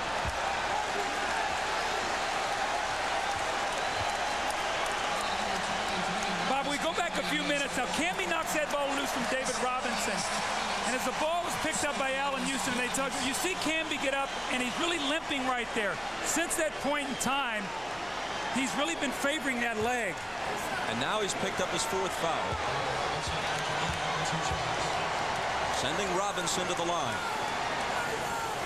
Searching for a parallel. Oscar Robertson averaged 25 points a game his last year with the Royals in 1970. Went to Milwaukee to join Lou Alcindor, as he was then known. Ultimately, Kareem Abdul-Jabbar. Lowered that to 19, became the secondary guy, and they won the NBA title. Robinson has become the secondary guy here, and the Spurs are odds on to win their first title. They lead here by 11 in Game 1.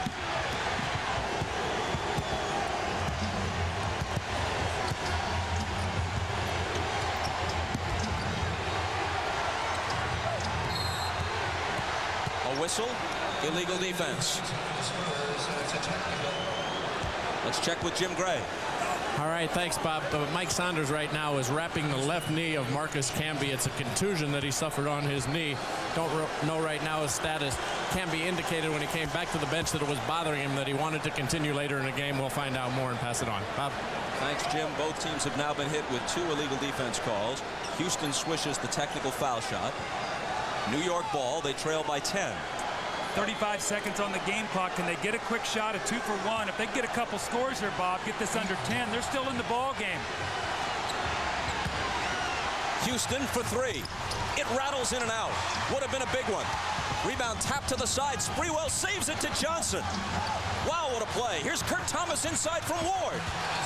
Great hustle that time by New York, and then Kurt Thomas used his body nicely to go away from David Robinson to get that basket. And with all this said and done, now it's an 8-point game.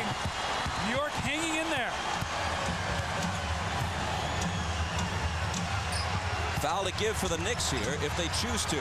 Jaren Jackson out of the corner to Steve Kerr. Up top, Sean Elliott. Here's the Admiral. Partially blocked and out of bounds with 2.9 seconds on the clock. Now, the reason they're not getting under the basket, he said it went behind the backboard and hit the support, so they'll get it sideline out of bounds. As you said, Bob, 2.9. They've got to get a quick shot.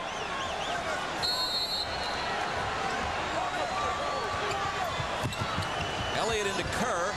Malik Rose. And Larry Johnson got a piece of that. Spurs led by 8 at the half. They lead by 8 entering the fourth quarter. New York is not going to go away. They're showing great hustle and great heart. Sprewell with the save. He kicks the ball back in. It's going to be a nice pass underneath from Charlie Ward to Kurt Thomas. The shot blocker, David Robinson, is there. You seal him with your body, you go away from contact, and you get the score. Back after these words from your local station.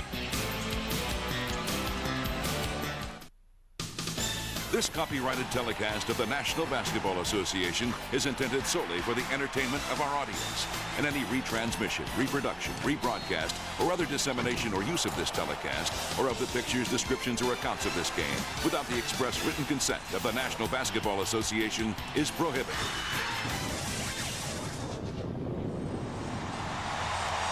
New York down by 8 as we go into the fourth, and when we spoke to Jeff Van Gundy yesterday, he said, we know there are 5 things we can control. And these are the 5 things. Fast break points, the Knicks are +5. Second chance points, none for the Spurs. They're winning the battle of the bench. 3-point shooting basically even. The difference really has been the fouls and the free throws. So New York is in pretty good shape right now, Bob. Down 8, and they had a 26-point third quarter, so their offense is back on track right now. Jaren Jackson with it, but not for long. Kurt Thomas cuts in front of Tim Duncan for the steal.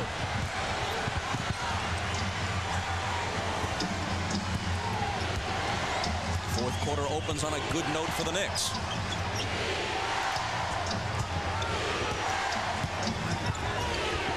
Sprewell cross court to Larry Johnson. Up top, Charlie Ward. Now it's Houston for 3. Rebound fought for, out of bounds. And touch last by Thomas of the Knicks. The report on Marcus Camby from Jim Gray over by the New York bench. Left knee contusion. He will be back. Well, that would have been a big shot by Allen Houston. That would have made it a 5-point game.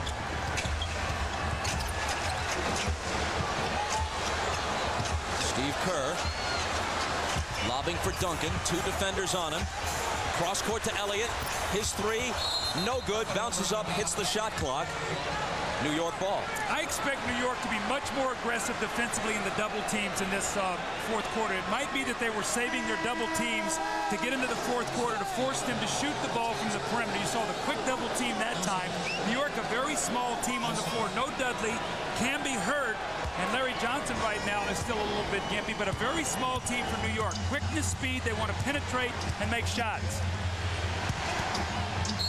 Charlie Ward turns and asks for a timeout. Chris Dudley was at the scorer's table getting ready to check in, so he'll be in the New York lineup when play resumes. 10:52 to play in the fourth. Spurs by 8. The NBA on NBC is brought to you by Miller Lite, taste of true Pilsner. By Ford Ranger, the only compact pickup built Ford tough.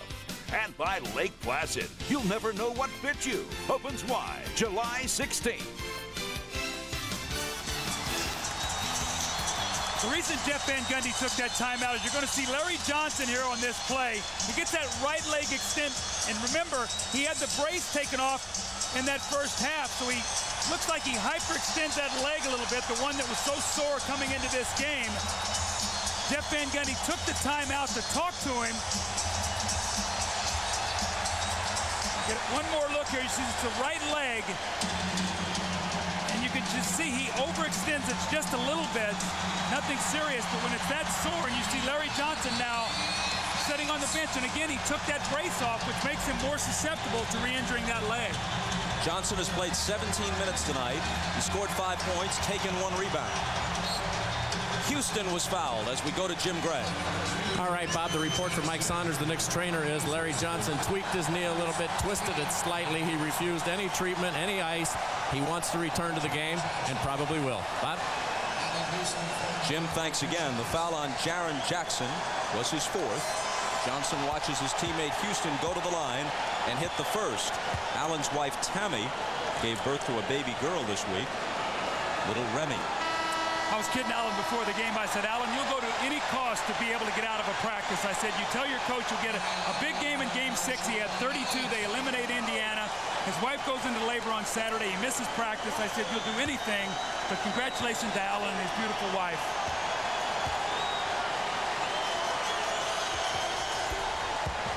And he brings them to within 6.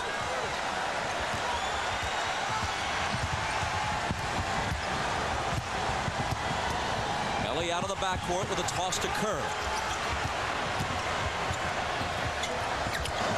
Jackson looking inside from Malik Rose. He's covered, so Jackson takes a wild off-balance 3.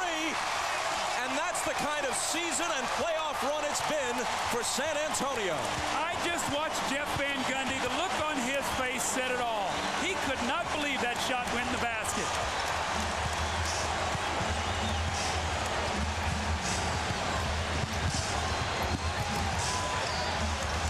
Six on the shot clock. Childs holding it. They've got to get something away. It's Childs over Kerr. And the rebound taken by Ellie. Bob, that could be a critical play as New York tries to get back into this game. They score here, and it goes from 6 to 11 very quickly to thwart that rally. Jaren Jackson drives around Sprewell and loses it.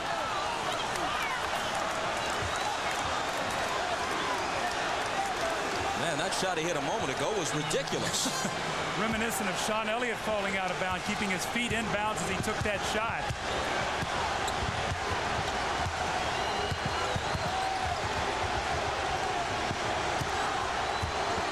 Here's Allen Houston spinning. Left hand. Missed it badly. Rebounded Duncan. Mario Ellie on the wing to Jackson. His 3 is short. Ellie trying to save it, but into the hands of Sprewell. Trailing the play is Childs, and he connects. You know, Sprewell is one of those guys you play with. He's bringing so much energy. He almost drags you along with him. If you're going to play, you better run. You're pulled in on his vapor trail. Absolutely. He just drags you along. Steve Kerr out high. Into the lane. His shot is blocked. Camby got a hand on it. It squirts out of bounds, and the Knicks will have it. Greg Popovich trusts his bench here. In the 4th quarter, he has 3 reserves in. Jackson, Ellie, and Kerr. Well, he's going to come back with David Robinson right now. He does not want any more to be whittled off this lead. It's a 7-point game right now, so he'll come back in. David Robinson for Rose. I misspoke. Jackson, Rose, and Kerr. Ellie, of course, one of their starters. David cannot get in. He was not at the scores table, so he'll have to wait a possession. Let's see if New York can take advantage of that, maybe get to the basket.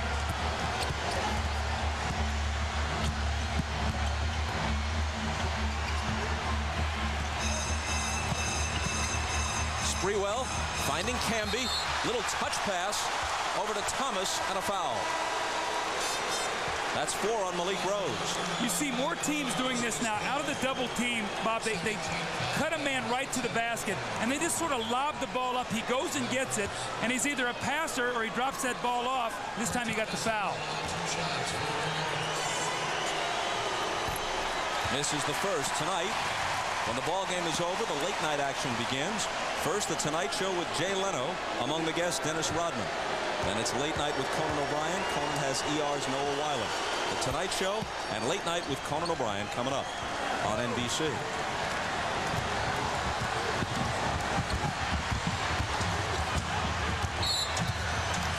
Childs reaching in and fouling Mario Elie. That's number 2 on Chris, who was in the Spurs training camp back in '93. He was cut by John Lucas. San Antonio must go back inside to Robinson and Duncan. You've got Camby and Thomas in the game. You've got to go with what worked for you in the first half. That's the 2 big guys inside. Jaren Jackson surrounded. Knicks putting the pressure on, and Jackson asks for a timeout. It'll be a 20.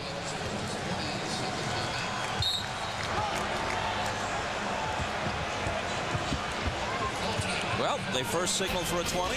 It turns into a full timeout. You know what we do then. Please watch these commercial messages. Well, Jaren Jackson has done a nice job off the bench tonight for the Spurs. Hit some timely shots. We saw this early in the first few rounds. The jumper to beat the shot clock. You can hear it in the background. The inside-outside, another double team. The three-point jumper, and then this desperation shot where he just muscles it into the basket. And interestingly enough, when they were having their inter-squad scrimmages, Popovich said, we want you to act like Allen Houston. Well, tonight he's doing that, making some critical shots. Inbound pass comes to Robinson, who scored only 1 point in the second half. He puts it on the floor and draws the foul. Now, the Knicks game plan has been, during the playoffs, stick around, especially on the road, and let's see if we can win this game at the end. They're there. It's a 6-point game. More importantly, Bob, after 20 first-half free throws for San Antonio, only 3 in the second half. The Knicks have kept them off the foul line. Camby just picked up his 5th. He sits. Johnson comes back in. Tim Duncan gives it up to Jackson. Jaren Jackson. Right on time. Man.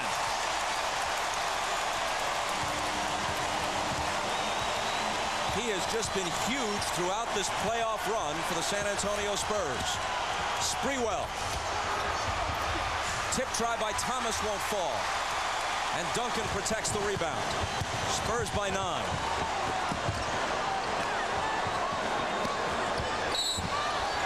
As Jackson tries to find Robinson inside, Larry Johnson was holding the Admiral. The reason Jaren Jackson is getting so open is because Duncan and Robinson are creating so many opportunities. This time the dribble penetration and the kick. That was your 7-1 center, dribble penetrating and finding a shooter in the corner.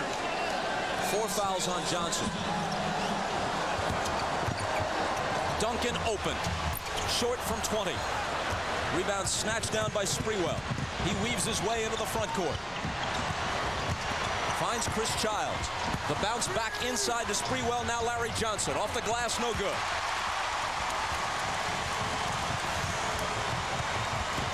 Mario Elie misses the reverse. Tough attempt, and it almost fell for him. Racehorse pace, Kurt Thomas. Robinson cuts him off. He turns and tries the jumper over him, and a foul on the play. It'll be number 3 on Robinson.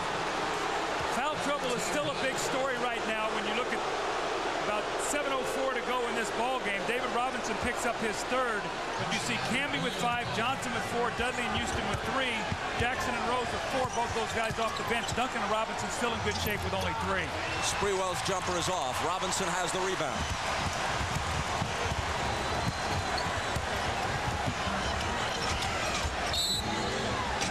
Steve Javi blows his whistle. Kurt Thomas is hit with his 3rd. The Knicks big men are working so hard to keep that ball away from the post, and San Antonio does a nice job swinging that ball to get a good angle to throw it in there, and Kurt Thomas caught that time with a foul, but they're working so hard inside. Johnson trying to find Robinson. Broken up by Larry Johnson, and he'll pick up number 5. defense before the guy catches the ball. And you see Larry Johnson this time working hard. Little touch foul there over the top. More importantly, that will be the team 5th. So San Antonio will shoot free throws the rest of the game. And now Larry Johnson has 5 fouls. See, the problem you have with this is when you have to play Dudley in the 4th quarter, he's a poor free throw shooter. But more importantly, Bob, he's not a threat to make a shot out on the floor. So now San Antonio's big men can really gamble on Sprewell and Houston. But Van Gundy's hand has been forced. 1 of 2 for Robinson, who scored 13 points, has 8 rebounds and 6 assists. Bob, I think you see also, too, the refs are really calling this game close. It's been something we've seen all the playoffs. They're trying to clean up post play. Sprewell splits the defense, but it's shoved back in his face by Robinson. Thomas keeps it alive. Sprewell tries it again. And Robinson comes away with it. Chris Childs breaks it up, stepping in front of Avery Johnson. His pass deflected out of bounds by Jaren Jackson. New York ball. David Robinson is playing Dudley, so he can come over and give help. That's what I talked about when you're playing 4-on-5 offensively right now. Dudley's got to get to that offensive board because he's not a primary player. Maybe get a tip in. The Knicks, trailing by 10, have shot 1 for 9 so far in the 4th. Both of these teams are such terrific defensive teams. The Spurs do it with shot blocking. Allen Houston in the lane to Sprewell. Tries to slither through and lost it. See, if Larry Johnson or Canby are in the game, you can kick out and maybe make a shot. Both Kurt Thomas and Dudley are thinking rebound. There's no spacing there to make a pass. Sprewell, Houston have no place to go right now in the offense.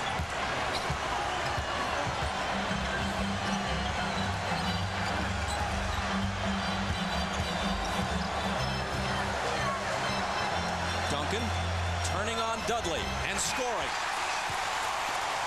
27 for Tim Duncan. He is so good. I love his composure.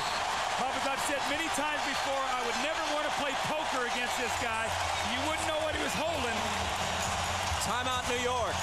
The cheers cascade down from the rafters. 39,514 whooping it up.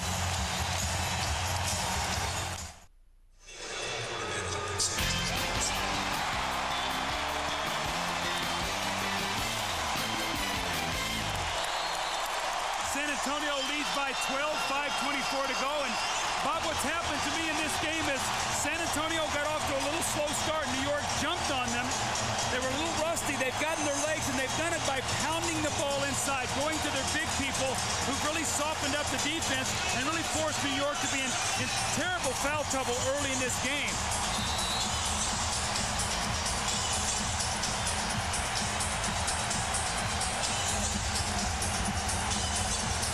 Here's Childs around a Johnson screen. Now returns it to Larry.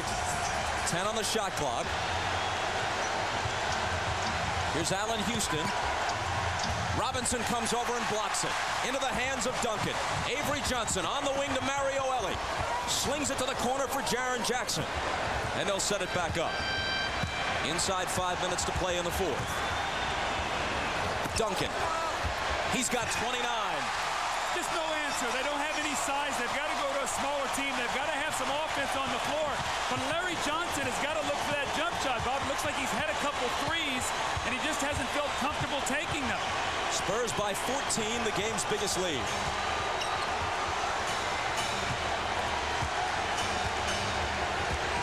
Childs on the move to the left hand, missed it. Thomas follows and connects.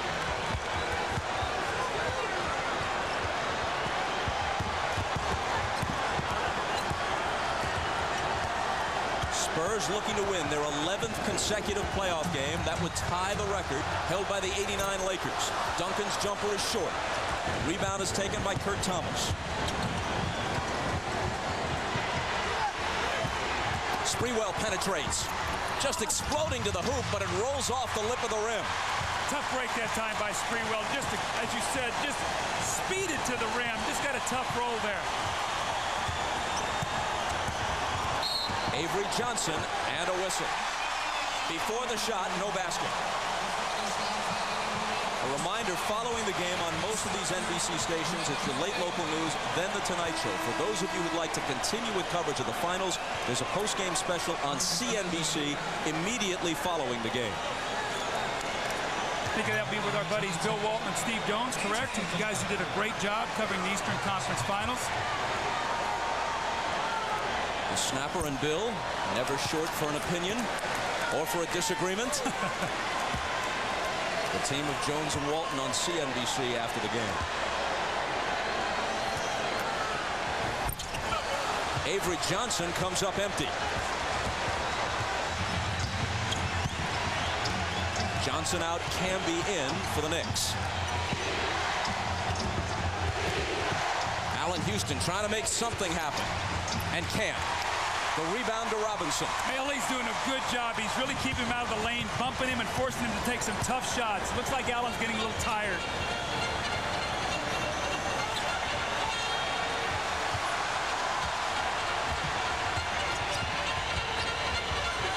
Ellie playing a two-man game with Duncan, who takes it to the hoop. Doesn't get the roll, but the tip is credited to Duncan, and now he has 31. 31 for Tim Duncan. Exactly 3 minutes to play. Knicks down 14. Their run of Game 1 victories on the road about to end.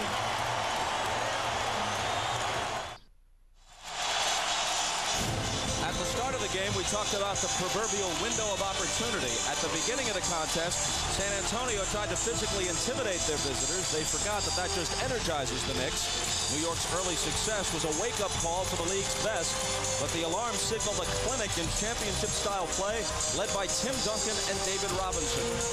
Then the hot hand of Jaren Jackson brought about the Knicks' worst fear. How do you stop all the weapons the Spurs bring into these NBA Finals? Bob, in the fourth quarter, Sprewell and Houston are a combined 0 for 8. And what I think you've seen is what we talked about, how hard they're working to get their scores. Allen or Sprewell, they beat somebody off the dribble. They run into either Duncan or Robinson. They have to work so hard for their shots. They're just wearing down right now. New York trailed by 8 at the start of the quarter. Here's Childs. It would have been a 2. It's no good. Thomas clears it, gives them another try. New York is now 2 for 15 in this quarter, and they've scored but 7 points. Make it 9 as Thomas swishes one off the baseline. But they still trail by a dozen. Jaren Jackson. Now David Robinson. He has it back. Jackson fires a 3 and puts the Knicks away. You got to pick your poison. Do you take it away from the big guys? If you do, the Spurs have come up with timely shooting all throughout the playoffs. Tonight, once again, it's Jaren Jackson playing instead of Sean Elliott in the fourth quarter. Sprewell answers with a 3, but too little, too late. Perhaps appropriate that tonight it's the former ABA team who has hit the majority of the threes. Spurs have 6 of them. Sprewell's was just New York's second.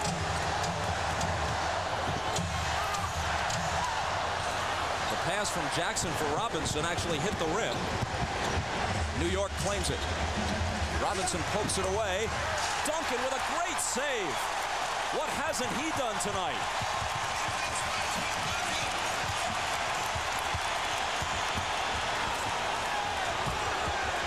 Duncan had it stripped, but there was a foul. When you have a post player, you go inside to him. If they double team it, you trust and you kick it out. Childs slow on the rotation getting there, and you see Jaren Jackson, he's loving it. You said you got to pick your poison, and Bob, I think as you go into game 2, if you're Jeff Van Gundy, do you start out the game early by doing more double teaming and protect your team against fouls, try to keep your guys on the floor? That frees up the three-point shooting, so you've got to make a decision here what you want to do, but they have got to protect Larry Johnson and Camby. They need those guys on the floor. Duncan missed the first, looks for his 32nd point, and there it is. The '89 Lakers swept all their playoff series leading to the finals, winning 11 straight games. Then they themselves were swept by the Pistons with Byron Scott and Magic Johnson hurt. Tonight, the Spurs equal the Lakers record, winning their 11th consecutive playoff game.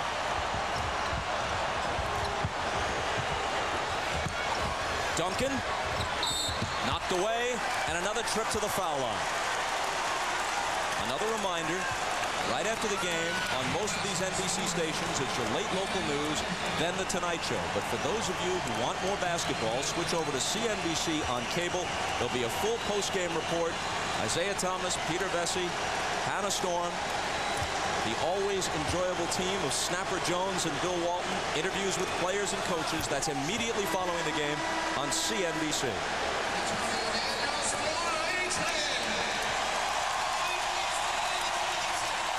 Avery Johnson and David Robinson go out to thunderous applause. As we talked in our open, the Spurs have faced three different kind of teams in the first three rounds. Minnesota, they said Avery Johnson is going to beat us. Bob, he's only taken about 1 or 2 shots tonight. In round 2, it was Tim Duncan. In round 3, Robinson. Tonight, the big Twin Towers again and the timely shooting of Jaren Jackson. They have the right pieces around those big guys, and they've seen every kind of defense, and they've adjusted. Camby stuffed home Sprewell's whirling miss, but it's all just bookkeeping now. 89-77. Duncan's jumper. Thomas a rebound. Childs for 3. Ellie has it. 4-on-2. Antonio Daniels. Jaren Jackson. Thought about a 3, won't take it. Daniels with a fadeaway. Sprewell runs it down as the clock runs down. The rebound is taken by Duncan. That puts a capper on his night. A night which saw him score 33 points, take 16 boards, and block 2 shots. Game 1 to the Spurs. 27-point first quarter, 50 points thereafter. The thing you talk about, how do you score against the Spurs? Portland only 76 a game. Tonight, New York 77. Once again, the Spurs defense and the Twin Towers. And we go to Ahmad Rashad. All right, thanks, Bob. Tim, you can tell the time off. You guys are a little bit rusty at the start of the game, but started to get in the flow towards the end of the second quarter. Yeah, we knew we'd come out a little rusty and we'd have a little time to get into it, but we know we played 48 minutes, played all the way through, and we just got back into it. In the first half, not many outside shots. In the second half, you started to open up. What opened it up for you, Jaren? We finally got into some rhythm. I was able to start hitting my shots. I hit a tough one in the corner, but I got into a little rhythm. Tim was feeding me outside the post, and we just played a solid game tonight. All right, confidence-wise, what's this win do for you? Oh, it feels great to get this first one, knowing that we had those 10, 11 days off, and to come back here and play as well as we did down the stretch. It's great for us, and we know we can play better. And you played great for those fans up there that came in from your home team. Yeah, great. It was great to have them here. It's just an awesome feeling. All right, thank you. Congratulations, guys. Let's go over to Jim Gray. All right, thank you very much, Ahmad. I'm here with Avery Johnson. Avery, it seemed as though you guys were a little rusty when you came out. Did it take a while for you guys to find your legs in your game? Yes, Jim. I know I was tired the whole game, but it's the finals, and I just thank the Lord Jesus for this opportunity. We fought through the rust, and we had to get this game behind us. Tim Duncan continues to amaze all the people who really haven't had an opportunity to see him this year. What did Tim do in these 10 days off to get himself all prepared and to come out with this type of performance? Tim didn't like the way he started off against the Trailblazers, so he really worked hard during this break, harder than he did the last time. And I saw it in his eyes before the game, so I said, big fella, we gonna come to you the whole game. You can keep this up? We get better as series move on, so that's what I'm looking forward to. All right, Avy, congratulations on game 1. Let's send it back now to Bob Costas. Thank you, Jim. In defeat, Latrell Sprewell and Allen Houston each had 19 for the Knicks. Tim Duncan led everybody with 33, as we said. Jaren Jackson chips in with 17. David Robinson had 13. The final, San Antonio 89, the Knicks 77. We'll see you Friday for Game 2, 9 o'clock Eastern Time from here in San Antonio. And here you see the rest of the schedule for the 1999 NBA Finals. Coming up after your late local news, The Tonight Show with Jay Leno. Among the guests, Dennis Rodman. Then it's Late Night with Conan O'Brien. For those of you who'd like to continue with NBA coverage, a post-game report is immediately available on CNBC. For Doug Collins, Ahmad Rashad, and Jim Gray, I'm Bob Costas. This has been the NBA on NBC.